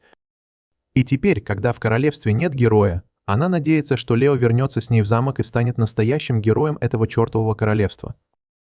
Лео ценит ее вежливую просьбу, но ему все равно придется отказаться от этой обязанности. Если она ищет героя, ей лучше найти кого-то, кто не побоится использовать свою силу на благо человечества. Но этим человеком не будет Флео, потому что ему на самом деле наплевать на человечество. Все, чего он хочет, это жить в мире со своей женой. Так что он вообще не собирается ввязываться ни в какое политическое дерьмо. Флео наконец-то возвращается домой, и девчонки тут же заваливают его просьбами об одолжении. Они хотят, чтобы он подумал о расширении своей территории, потому что Берели хочет начать ловить и разводить волшебных зверей, а Блоссом хочет расширить свои сельскохозяйственные угодья, чтобы выращивать больше урожая.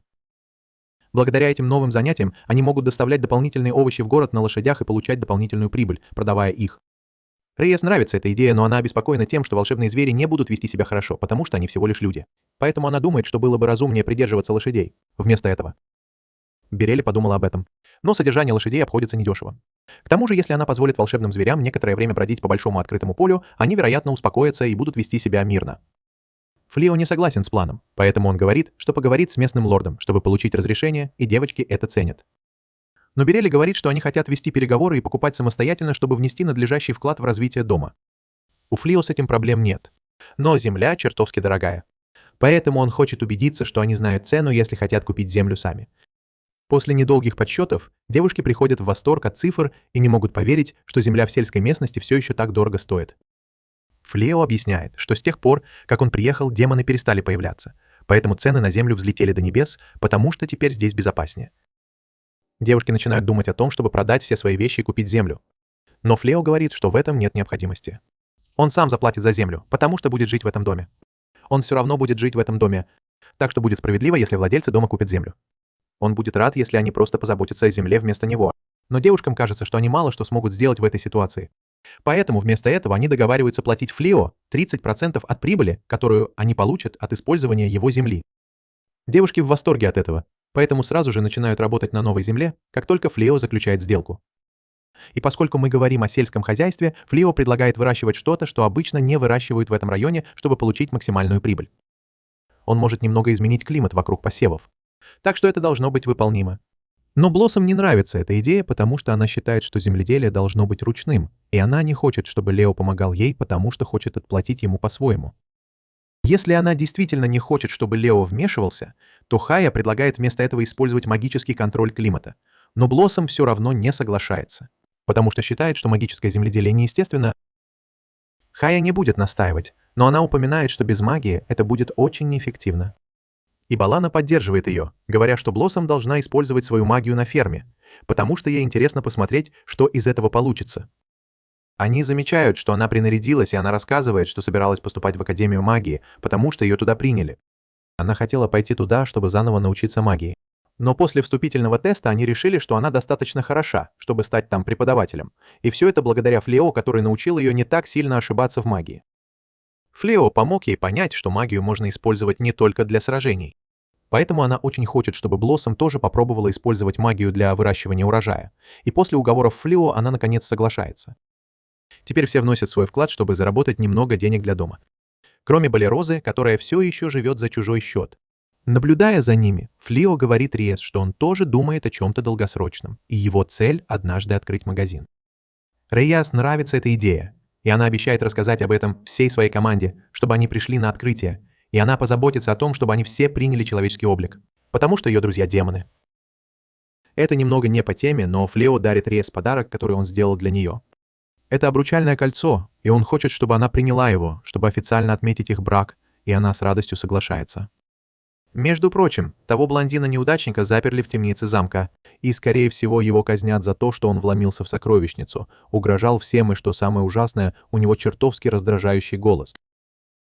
Через некоторое время Балероза представляет себя в свадебном платье. Но тут она замечает, что к ней подходит Улиминус, чтобы поздравить, и понимает, что это ее худший кошмар, потому что она должна выйти замуж за темного.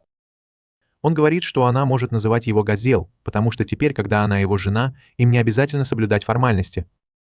И чтобы сделать это событие грандиозным, вся армия демонов врывается и говорит, что они собираются захватить мир, чтобы подарить его ей в качестве свадебного подарка. Но Болероза начинает отнекиваться, потому что ей не нужен этот чертов мир. Но тут Темный прерывает ее, хватает за подбородок и собирается поцеловать, и тут она просыпается от этого жуткого кошмара. Она рада, что это был всего лишь сон. Но теперь она задается вопросом, почему, черт возьми, ей снится, что Темный женится на ней, ведь она даже не думала о том, чтобы быть с ним в отношениях. Болероза начинает паниковать, потому что знает, что скоро у них с Темным будут проблемы. Но остальным все равно, они говорят ей, чтобы она не устраивала истерику, потому что они пытаются поспать. На следующее утро Болероза все еще чувствует себя разбитой после вчерашнего крика. Пока они все вместе пекут, Риес спрашивает, все ли с ней в порядке. Болероза делает вид, что ей все равно, но она не выспалась, потому что ей в последнее время снятся странные сны. Даже если Болероза не рассказывает, кто ей снится, Риес понимает, что она должно быть влюблена. Рис считает, что сны показывают, чего человек больше всего хочет.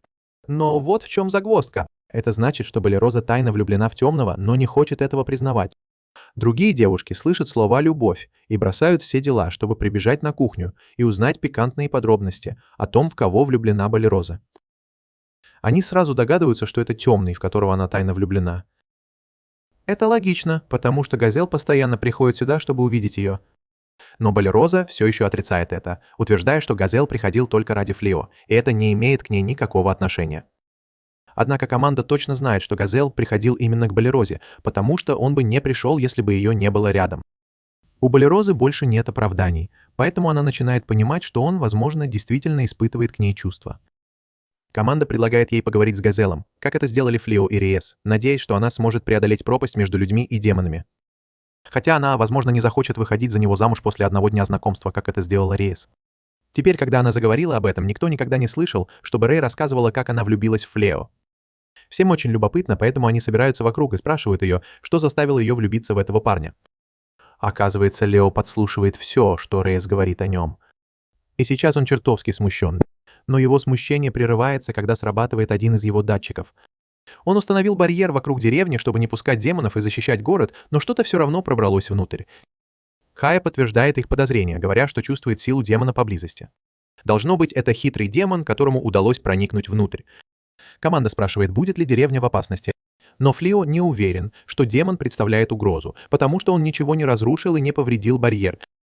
Поэтому пока он просто хочет, чтобы все следили за городом и не допустили ничего плохого. Тем временем во дворце принцесса получает странные новости.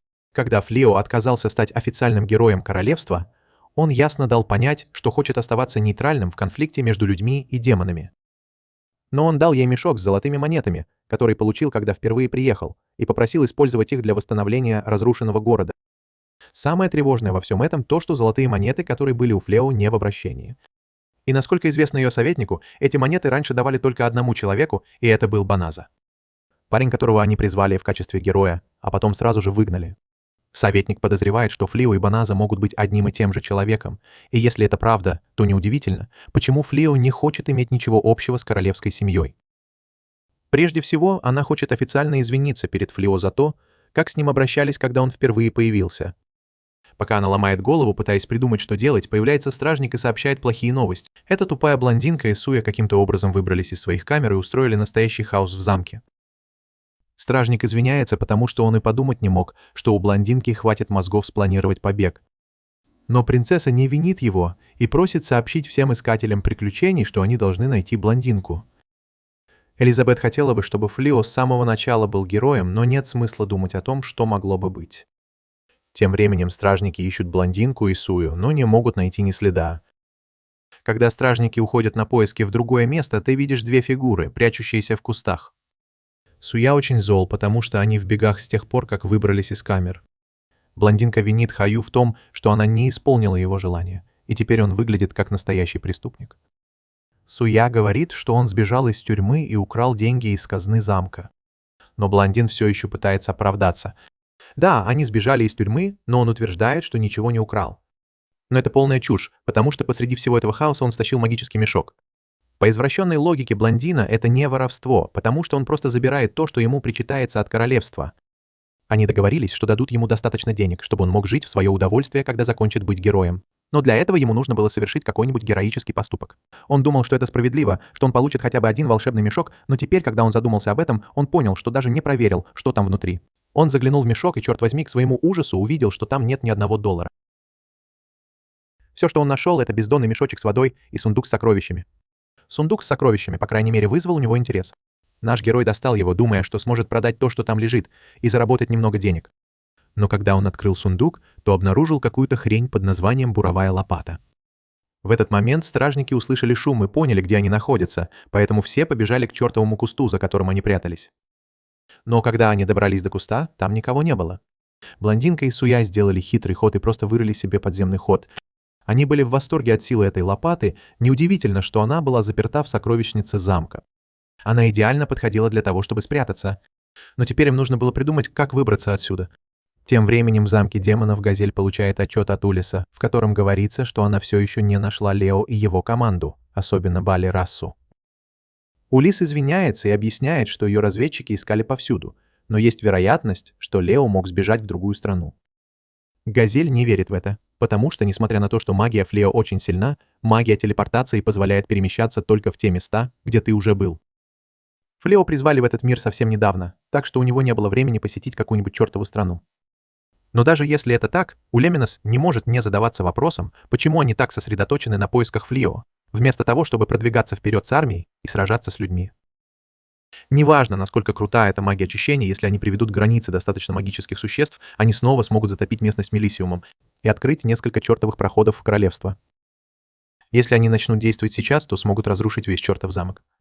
Газел не выдержал и напомнил Улюмине, что Флио может справиться с магией очищения самостоятельно.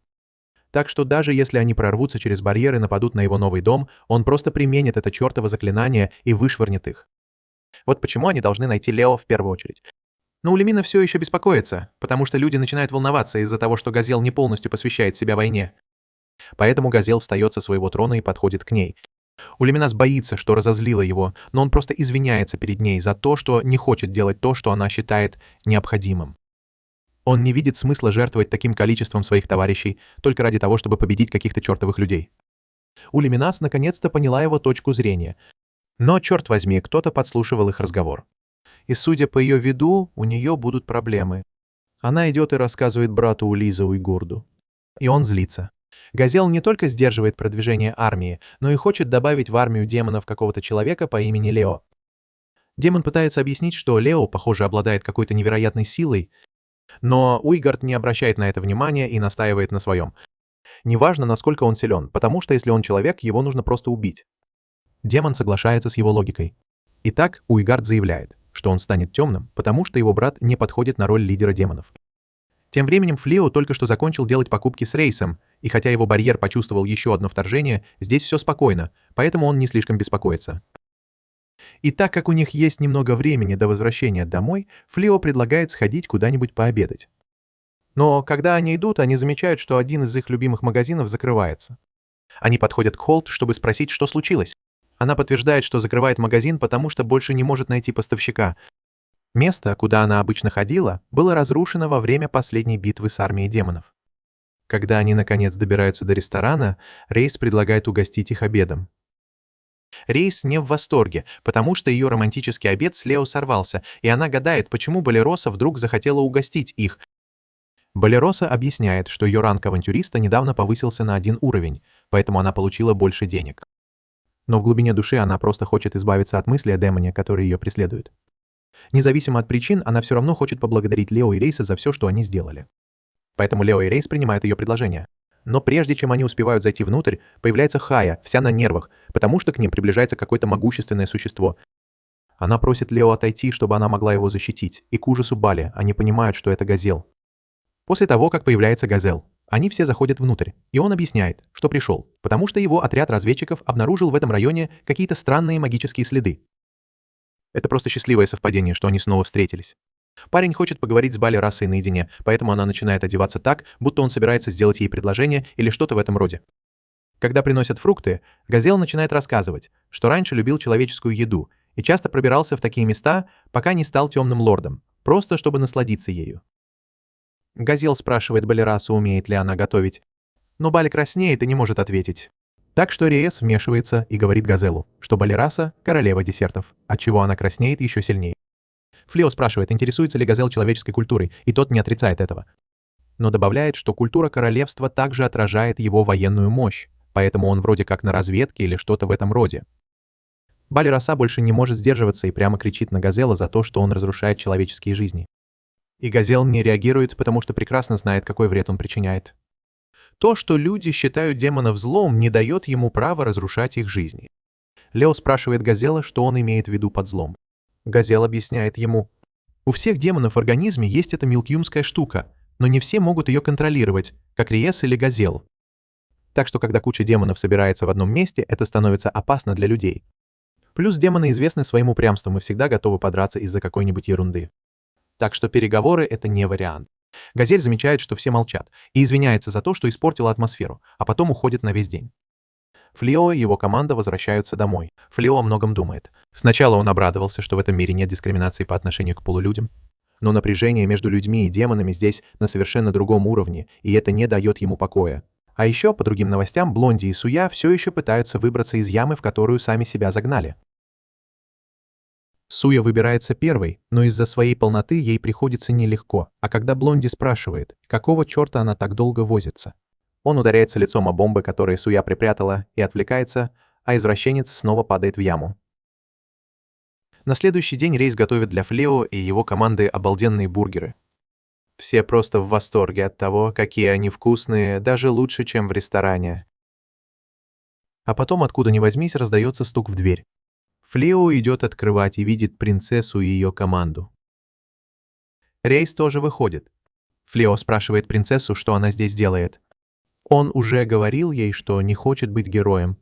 Принцесса говорит, что пришла извиниться перед Флео за то, что втянула его в это, не зная, что у него нет никаких суперспособностей.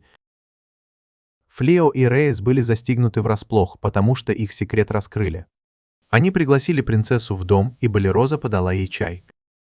Пока Балероза любезничала с ней, принцесса поблагодарила ее кивком. Балероза была счастлива, как голодная собака, которая наконец-то наелась. Затем принцесса попросила Балерозу и остальных девушек удалиться, потому что хотела поговорить с Флео наедине. Но Рейс была против. Она сказала, что королевство плохо относилось к ее мужу, и она не оставит его наедине с принцессой. Флео взял Рейс за руку и сказал принцессе, что она может всех выгнать. Но его жена никуда не ушла. Он сказал, что если принцесса не может говорить в присутствии его жены, то пусть возвращается в свой роскошный дворец. Рейс была на 7-м небе от счастья, но быстро вернулась к разговору. Принцесса согласилась на сделку, и Флео жестом велел всем девушкам выйти из комнаты.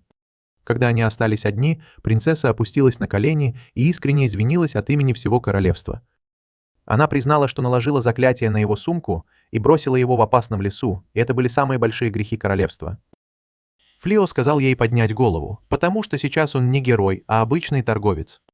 Принцесса спросила, не хочет ли он принять ее извинения, но он сказал, что это ничего не изменит. Он попросил ее перейти к делу, потому что она проделала такой долгий путь не для того, чтобы извиняться. Принцесса признала, что он прав, и положила перед ним волшебную карту. На карте есть светящиеся точки, которые показывают, где находится армия королевства. Принцесса говорит, что заклинание, защищающее замок, скоро перестанет действовать. Тогда армия демонов усилит свое наступление. Она говорит, что их маги еще не восстановили свою магию до конца. У них недостаточно войск, чтобы защитить все города. Принцесса хочет, чтобы солдаты стояли только в самых важных местах, а остальные города остались без защиты. Она хочет, чтобы Флео защищал все уязвимые города, и он потерял дар речи. Рейс возмущается. Она спрашивает, как у принцессы хватило наглости втянуть Флео в войну, ведь он ненавидит насилие. Принцесса говорит, что король, который наложил очищающее заклинание, скоро поправится, и тогда он, скорее всего, пошлет армию против Флео и Рейс, обвинив их в сговоре с демонами. Это выводит Рейс из себя, и она спрашивает принцессу, не угрожает ли она им. Принцесса говорит, что на самом деле она планирует обратное. Она объясняет, что хотя она и временная правительница, у нее достаточно власти, чтобы привлечь бывшего короля к ответственности за неуважение к Лео и назначение фальшивого героя. Она планирует заставить его отказаться от трона, и ей нужна помощь Лео. Принцесса говорит, что король – высокомерный придурок, и она хочет стать лучше, когда займет его место. Но для этого ей нужно доказать, что она может управлять армией лучше, чем он, и здесь ей нужна помощь Лео. Рейс снова начинает возмущаться, но Лео ее останавливает. Он понял, в чем заключается настоящий план принцессы. Принцесса не понимает, поэтому он объясняет ей все по порядку. Он говорит, что принцесса показала ему расположение войск на карте, потому что доверяет ему. Она хочет, чтобы он сохранил эту информацию в тайне, чтобы показать всему миру, что он не присоединился к армии демонов. Принцесса признает, что он прав, и говорит, что тоже хочет спасти города. Она снова просит Флио о помощи. Тем временем бывший герой и его мускулистый приятель все еще на земле. Они прячутся за кустами, и девушка вдруг начинает плакать, потому что ужасно голодна. Бывший герой достает из своей волшебной сумки печенье и протягивает ей. Он спрашивает, какого черта она все еще с ним после всего этого, и она задается тем же вопросом. Она понимает, что только мешает ему, и что он мог бы сбежать намного легче, если бы бросил ее. Ее слова застают его врасплох. Затем девушка говорит, что момент, когда он вытащил их из тюремной камеры, был чертовски крутым. Она продолжает нахваливать его, говоря, что у него бывают хорошие моменты, и он начинает краснеть. Он встает и говорит ей, чтобы она поторапливалась, но тут рядом с ней появляется черный паук. Паук выпускает паутину и связывает девушку, и прежде чем бывший герой успевает помочь, он тоже попадает в паутину. Появляется демоническая мамаша и говорит, что нашла отличные экземпляры для своего следующего эксперимента, чем пугает их обоих. Флио лежит ночью в своей постели и вспоминает свой разговор с принцессой. Риес видит, что он задумался, поэтому подходит к его кровати. Флио говорит, что хоть он и ненавидит драки, но не может смириться с мыслью, что маленькие города в опасности. Он добавляет, что если у них с Риес когда-нибудь будут дети, он хочет, чтобы они жили счастливо среди людей и демонов. Он знает, что это почти невозможно, но он чувствует, что должен сделать это ради них. Риес уверена, что если кто-то и может воплотить эту мечту в реальность, то это Флио. Она берет его за руку и обещает всегда поддерживать его, а он улыбается в ответ. Но тут на королевство нападает армия демонов, и люди начинают бежать из своих городов и деревень. Одна девочка осталась, потому что играла в лесу, когда появились демоны. Она очень напугана, но как раз в тот момент, когда демон собирается напасть на нее, появляется Флио верхом на Рейсе и в волчьей маске. Рейс отталкивает демона, а Лео спрыгивает с коня и создает защитный барьер, чтобы сдержать демонов. Он говорит девочке бежать, и она так и делает. Риес не в восторге от того, что Лео согласился на просьбу принцессы, даже не попросив никакой награды. Но Лео говорит, что если бы он попросил денег, то все бы узнали, что он Альфонс. Он утверждает, что как только он согласился выслушать принцессу, он уже проиграл в споре. Это пугает Риес, потому что в ее культуре, если парень проигрывает девушке, она может заставить его стать ее мужем. Лео пытается убедить ее, что ничего не выйдет. Демоны, наблюдающие за этим, хотят знать, почему демон-волк общается с людьми. Лео говорит им, что они защитники этого города, и советует демонам убираться к черту, если они хотят остаться в живых. Демоны ведут себя высокомерно и говорят, что он их недооценивает, но Риес напоминает им, что они не могут даже пересечь его барьер. В этот момент появляется босс демонов. Это огромный красный циклоп с массивной дубиной. Риес говорит Флио, что клан циклопов – один из самых сильных видов демонов, напрямую подчиняющийся брату повелителя демонов. Циклоп смотрит на Риес и начинает оскорблять ее, говоря, что ее брат был слишком слаб, чтобы стать генералом демонов, и это хорошо, что он умер. Риес злится и просит Лео отойти в сторону, потому что она хочет разобраться с циклопом сама. Она говорит, что не позволит смерти брата опозорить их могущественный клан. Как его сестра, она вернет их имя и покажет всем, кто самый сильный клан демонов. Флио говорит, что не может ее остановить, потому что это личное дело, но все равно просит ее не убивать демонов. Она соглашается и выходит из-за барьера. Циклоп размахивает своей тяжелой дубиной, ломая деревья с каждым ударом, но он слишком медлителен, и Риес легко уклоняется от всех его атак. Он продолжает преследовать ее, а она использует свою невероятную ловкость, чтобы наносить ему небольшие удары снова и снова. Циклоп спрашивает, думает ли она, что этого будет достаточно, чтобы победить его. Риес говорит ему, что если бы она была прежней, то уже разорвала бы его на части. Но после встречи с Флио она научилась контролировать свою силу. Она говорит Циклопу, что он должен быть благодарен ее мужчине, потому что тот не хочет его убивать. Затем она активирует навык и взмывает высоко в воздух, а следующим движением меняется местами с Циклопом. И тот падает. Он бросает в нее свою дубину, но это ошибка новичка, потому что Риес снова меняет их местами. Циклоп получает удар своей же дубиной по голове, а затем Риес решает прикончить его. Она парит в воздухе, управляя 4 деревьями с помощью магии. Затем она использует гравитационную магию, чтобы ускорить их и направить на него. Она наносит 4 удара по ранам, которые нанесла Циклопу, и прижимает его к земле. Циклоп приказывает своим приспешникам напасть на нее, но Флио использует свою магию, чтобы мгновенно обездвижить всех демонов. Рейес говорит, что он должен был позволить ей разобраться с ними, но Флео отвечает, что они уже победили, и он видел, какая она сильная. Затем он исцеляет Циклопа. Остальные демоны в замешательстве от его действий. Флео говорит, что он сделал это, чтобы они могли спокойно вернуться домой.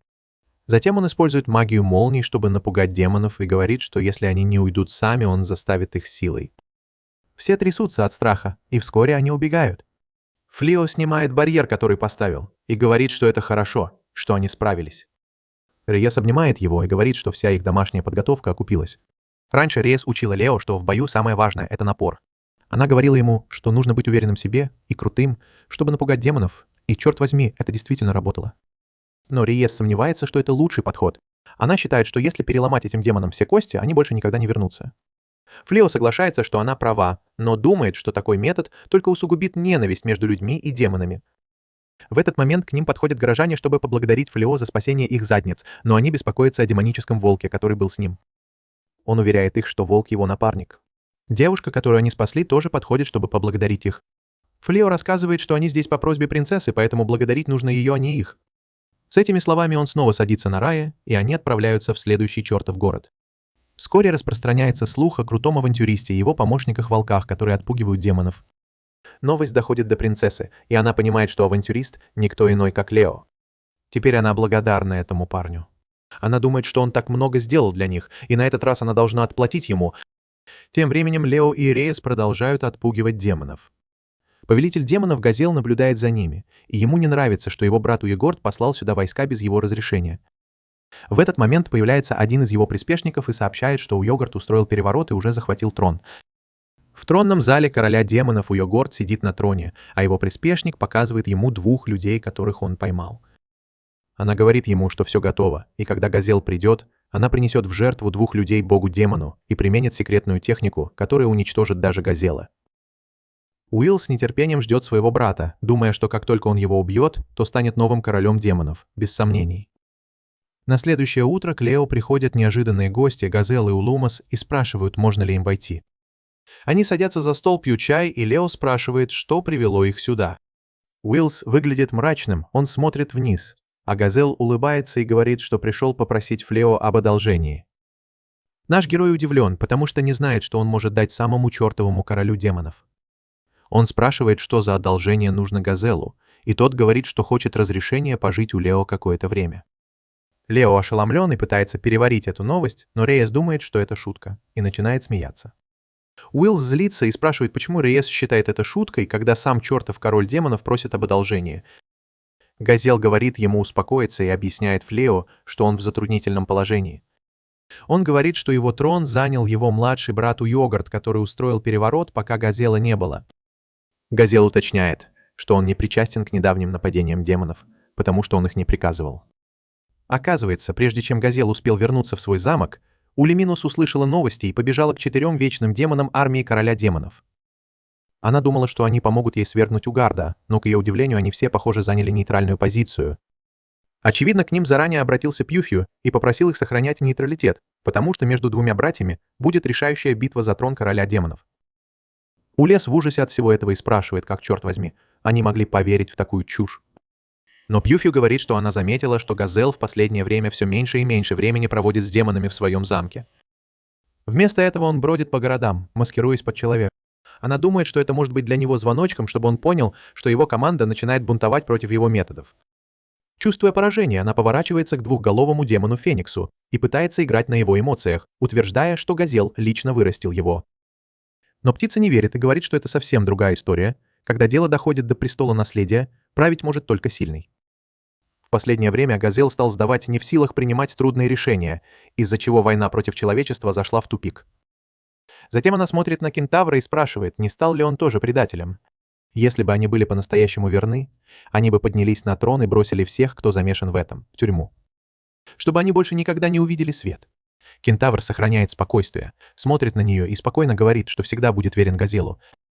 Он считает, что трон принадлежит ему, но также видит в этом прекрасную возможность для Газела проявить свои истинные силы, подавить восстание и вернуть себе власть. Вот почему он сохраняет нейтралитет.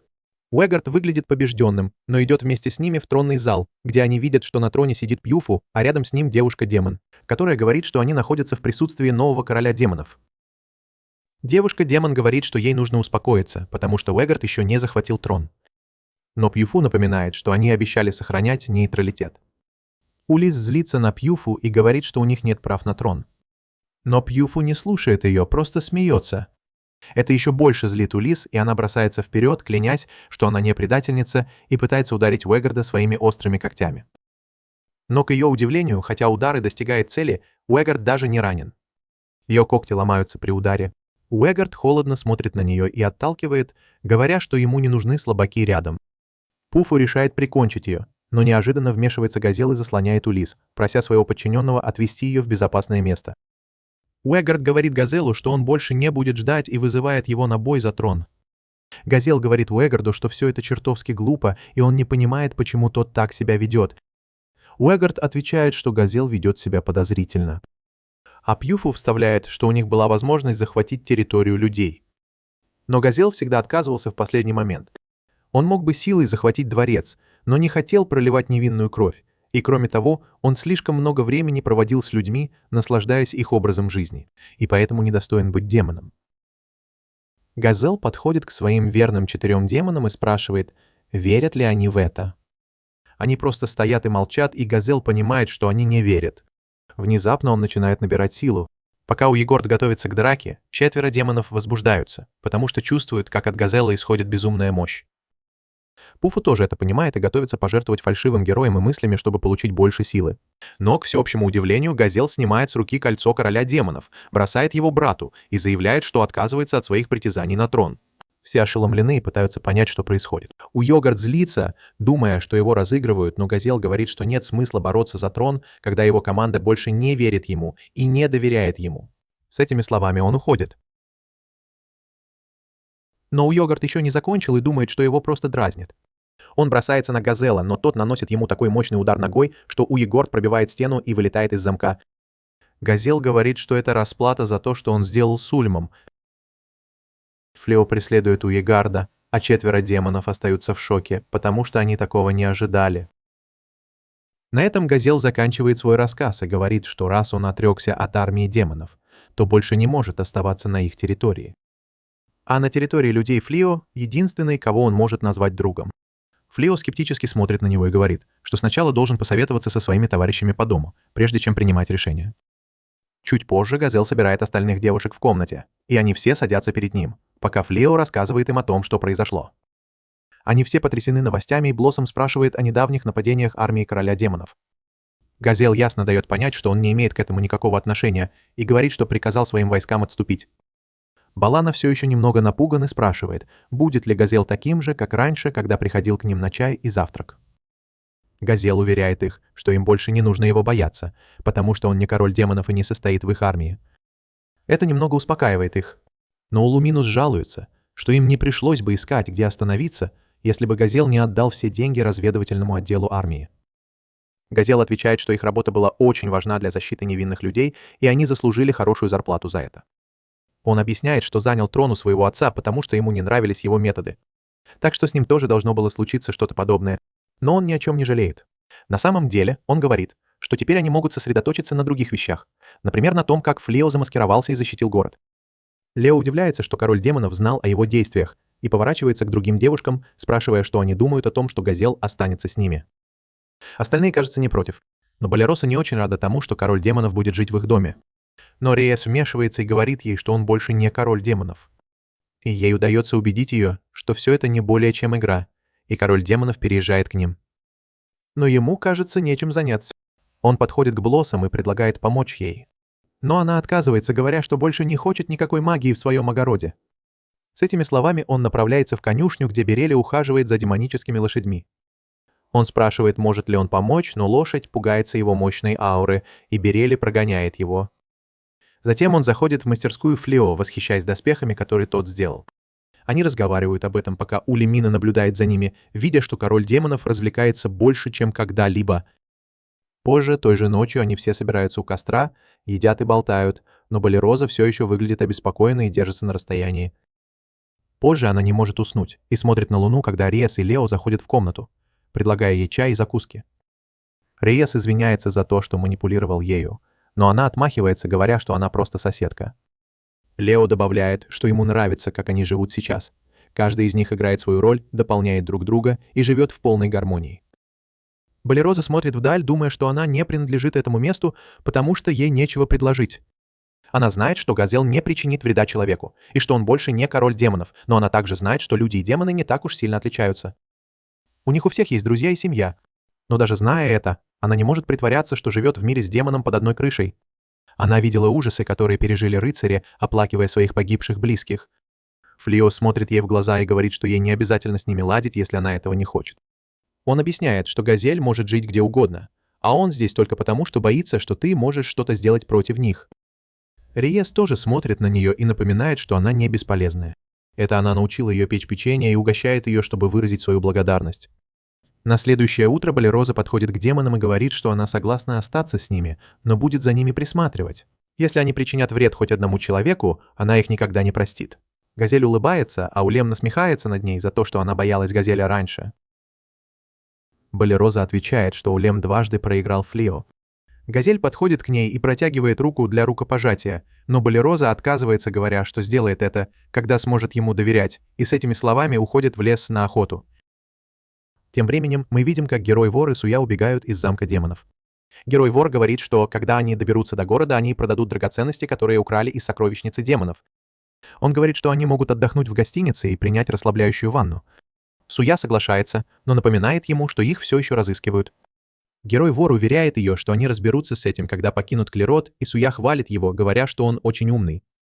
Внезапно из сумки, которую украл герой, начинает исходить темная аура, и они продолжают бежать. В замке демонов. Уйгард снова нападает на Клирода. Но каждый раз, когда демоны пытаются продвинуться вперед, они получают отпор. Эти придурки напились и спрашивают, какого черта их армия не может продвигаться вперед. Она объясняет, что Клирод расставил кучу ловушек на их пути, и им чертовски трудно идти дальше. В прошлый раз, когда они воевали, ловушек не было. Уайгард удивляется, почему сейчас им так тяжело. Пьюфью пытается набраться смелости, чтобы сказать ему, что это потому, что он чертовски глуп и не может обойти ловушки.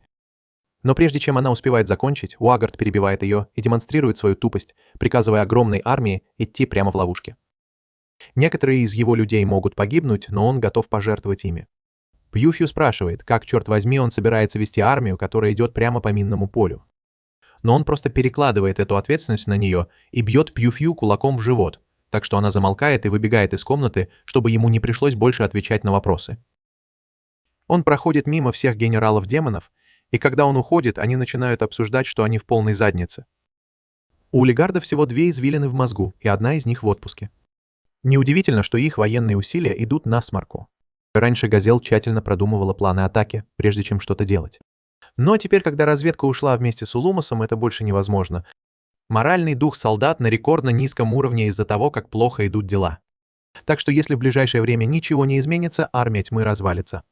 В этот момент Пьюф возвращается во дворец, паря в воздухе, и заявляет, что у нее есть отличный план, как поднять всем настроение. Она устраивает вечеринку с пиццей. Но сначала нужно помочь ей спуститься. Тем временем в королевстве Клайрот, Рейес и Флео участвуют в фестивале и выигрывают первый приз в одном из конкурсов. Рейес очень рада и обнимает Флео, говоря, что приз — это купон на посещение местного горячего источника. Она хочет провести там время с ним. Но оказывается, что купон действует только для 3 или более человек, то есть им нужно взять с собой друга. Рейес больше не хочет идти. Они продолжают гулять по фестивалю, но теперь к ним присоединяются все остальные. Рейес расстроена, потому что не может побыть наедине с Лео. Лео пытается ее подбодрить, потому что главная цель их поездки — познакомиться с Газелой Улиман, поэтому ей нужно просто расслабиться и хорошо провести время с остальными. Их встречает хозяйка горячего источника, и Флео восхищается гостеприимством. Пока он регистрируется, всем девушкам выдают бесплатные юкаты, и они идут в раздевалку. Но прежде чем они окунутся, Риес подходит к одной из сотрудниц и спрашивает, как пройти к горячему источнику для повышения фертильности. Сотрудница точно знает, что нужно Риес, поэтому она дает ей карту и желает удачи. Тем временем остальные девушки идут в раздевалку, и Блоссом случайно сталкивается с огромным парнем. Она извиняется, что не смотрела, куда идет, но она не знает, что это Уайгард в человеческом обличье. Пьюф делает несколько шагов и останавливается, чтобы не сорваться и не выдать себя. Как только Пьюф выходит, Агард спрашивает, почему она не дала ему разобраться с той девушкой. Пьюф напоминает ему, что они здесь с армией демонов, замаскированных под людей, чтобы поднять боевой дух. Если он сорвется и выдаст их, вся ее тяжелая работа пойдет на смарку. В этот момент появляются другие демоны. Они хотят расслабиться в горячем источнике. Но прежде чем они разойдутся, Пьюф напоминает им, что нужно всегда носить ожерелье, которое она сделала для них, потому что это единственное, что сдерживает их Мессиум. Когда они проходят мимо Рез у Лемина и Газеля, демоны задаются вопросом, что, черт возьми, происходит с генералами демонов, собравшимися здесь.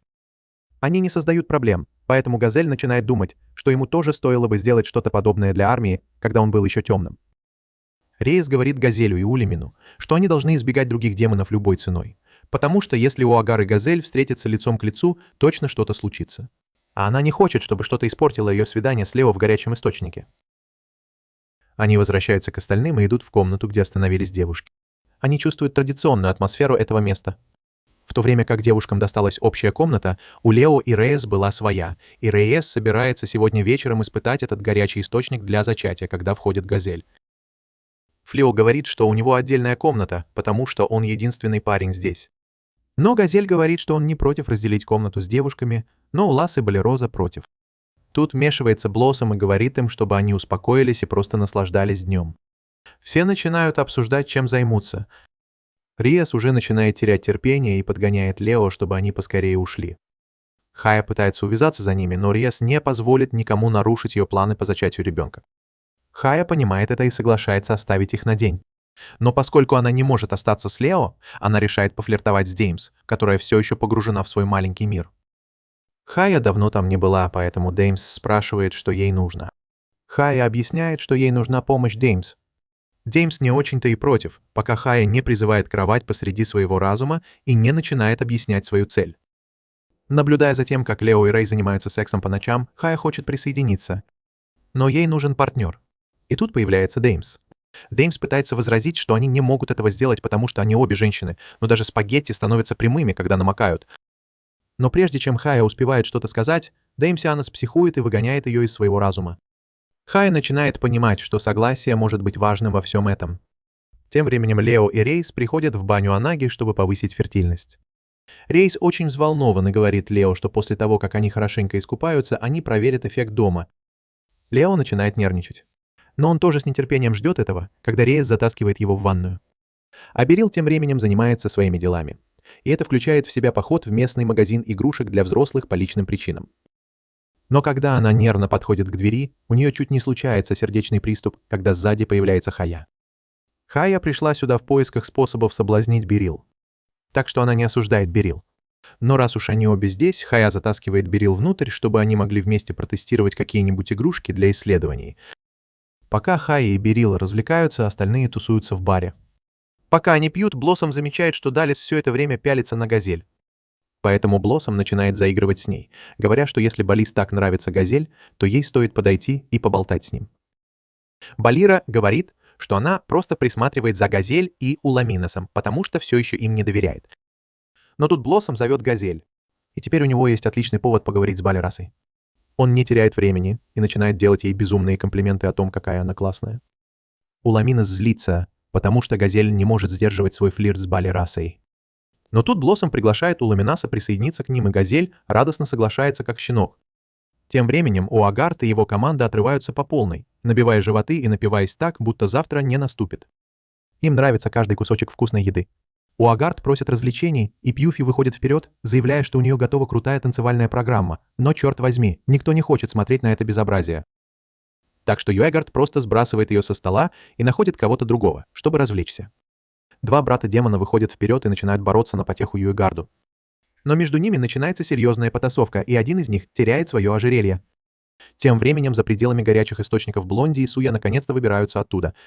Они чувствуют облегчение, потому что думают, что выбрались с территории демонов. Демоны их здесь не достанут. Суя жалуется, что устала от всего этого бега, но Блонди успокаивает ее. Он обещает позаботиться о ней, купить ей все, что нужно, и отдохнуть, как только продаст камень, который забрал у демонов. Но как только они думают, что все в порядке, начинается настоящий ад. Камень начинает поглощать весь мох вокруг, и два демона вырываются из стены, продолжая драться. Всякий мох впитывается в кристалл, и когда он наполняется, Блонди превращается в чудовище. Пока все это происходит, Балероза и ее команда все еще веселятся в баре. Балероза подходит к Улемезу, чтобы поговорить. Она видит, что Улемес злится, потому что хочет, чтобы Газель вернулся к своей прежней роли темного. И Улемес не отрицает этого, потому что это правда. Ни у кого из демонов нет такой силы, как у Газела, и он искренне заботится обо всех своих подчиненных демонах. Поэтому Улем не может видеть, как он ходит в человеческом обличье, пользуясь щедростью Лео. Близ начинает лучше понимать Улема. Раньше она думала, что Улемс ведет себя как ребенок, не понимая, что Газель больше не темная. Но теперь она осознала, что Алимас должно быть по уши влюблен в Газель. Это открытие поразило Алимаса как гром среди ясного неба. Но постойте, прямо за ними происходит нечто еще более ужасное. Там чертовски огромный монстр разносит гостиницу в щепки. В разгар всего этого хаоса все в гостинице в серьезной опасности. К счастью, Флио встает и удерживает все на месте, спасая всех от беды. Но поскольку он занят, он не может пойти и посмотреть, что там происходит. Поэтому он просит Рейеса разобраться с этим. Тем временем остальные думают, что за всем этим безумием стоит Уагарт и его банда демонов. Но этого монстра нужно остановить. Балераса, Блоссом и Балана готовятся к битве. Но Газель говорит им подождать, потому что у них мало шансов против такого зверя. Балераса и остальные не согласны. Они не могут просто оставить Флио одного разбираться со всем этим. Может, они этого и не показывают, но когда-то они все были рыцарями и знают, как вести себя в бою. Они остаются с Лео, потому что хотят отплатить ему за помощь. Они не могут просто сидеть сложа руки в такое время. Улемс не понимает, зачем девушки это делают, но Газель находит их решимость вдохновляющей. Поэтому, если Газель тоже решит вмешаться, она спрашивает Улемс, не хочет ли она снова присоединиться к ней в бою. Улемс не очень-то хочет сражаться, чтобы защитить людей, но раз Газель просит, она соглашается. Газель телепортирует их обоих на ближайшую крышу, и Риес присоединяется к ним, чтобы разобраться с тем, кто мешает им проводить время вместе. В это же время Угард замечает Гозеля и, разозлившись, выбегает, чтобы сразиться с ним и выяснить, кто из них сильнее. Балероза и остальные видят, что Угард нападает на Гозеля, поэтому она решает сообщить об этом Флео, а Блоссом и Балана отправляются эвакуировать людей, оказавшихся в этой заварушке. Угард не теряет времени и начинает атаковать Гозеля. Но, черт возьми, Газель блокирует все его атаки, как будто это ничего не значит. Тогда Угард меняет тактику и выпускает монстра, чтобы тот сделал всю грязную работу. Этот монстр пытается убить Улеминуса, но Газель вмешивается и отражает атаку, защищая его. В это же время Балероза наконец-то добирается до Флео, и он спрашивает, все ли в порядке в здании. Она уверяет его, что все в порядке, но рядом с курортом беснуется какой-то монстр. Она уверена, что это как-то связано с тем, что Угард и его команда проникли в здание, переодевшись людьми. Балероза думает, что за этим стоит Газель, но Флио точно знает, что это не его стиль. Пока Газель сдерживает монстра, Флио может сосредоточиться на том, чтобы сохранить здание в целости и сохранности, а с Угардом и монстром разберется сам. На крыше Угард атакует Гозеля мощным потоком мелисиума, пытаясь поймать его в ловушку. Но Газель не сдается, у него достаточно сил, чтобы контролировать ситуацию и в конце концов вырваться. Газель может и сильнее, но эта битва не будет похожа на прогулку в парке, учитывая способности Угарда контролировать Мосиума. Этот чувак может даже управлять телами других демонов. Так что им нужно быть начеку. Их главная цель — спасти бедного человека, запертого в магических камнях. Рейес подходит и предлагает разобраться с этим. Она достаточно часто сталкивалась с блондином, чтобы знать, что он стоит за всем этим дерьмом. Она телепортируется к нему и бьет его прямо в камень, чтобы отомстить за испорченный день. Когда блондин исчезает, магический камень и монстр тоже исчезают, но Суи остается ни с чем. Она начинает падать, но Газель использует свою магию и спасает ее. Он обещал Флео, что не позволит никому из людей пострадать, и держит свое слово. Газель замечает генералов демонов и говорит Улимсу разобраться с ними, пока он будет разбираться с Угардом. Но прежде чем они начнут, Газель спрашивает Угарда, не хочет ли тот отступить и закончить все миром. Угард не хочет никаких мирных переговоров. Он хочет только насилия. Он бросается на Гозеля, пытаясь ударить его, но Газель ловко уворачивается. Угард не сдается и снова бросается на Гозеля. На этот раз Газель ловит его удар и говорит, что Угарду лучше следить за своими действиями, раз уж он теперь темный. Это еще больше злит Угарда, и он продолжает нападать на Гозеля. Тем временем люминесценция разбирается с генералами демонов и спрашивает, какого черта они согласились напасть на горячий источник с Угардом. А эти генералы говорят, что не хотят драться, они пришли сюда просто отдохнуть. Но вот, пожалуйста, она на стороне Угарда, пытается его остановить, но у нее ничего не выходит. После всех атак Угарда она только улыбается и использует заклинание, которое копирует все его движения, и на этот раз они попадают в цель. Угард понимает, что заклинание Газелы отражает все его атаки. Но это не значит, что Газела не может пострадать. Угарду просто нужно нанести ей несколько точных ударов. Он насмехается над ней, называя ее пацифисткой, хотя у нее столько силы. Газела все равно решает защищаться, а не нападать. Но Газела больше не хочет играть по правилам. Она хватает Угарда за лицо и использует заклинание, которое никогда больше не хотела использовать. Это заклинание лишает Угарда всей его силы, делая его слабее обычного человека. Угард даже не слышал о таком заклинании. И Газела объясняет ему, что она усовершенствовала его, чтобы победить бывшего темного и занять его трон. Оказывается, это заклинание изначально было разработано людьми, и Газела просто закончила то, что они начали. Угард возмущен тем, что Газела использовала человеческое заклинание против него.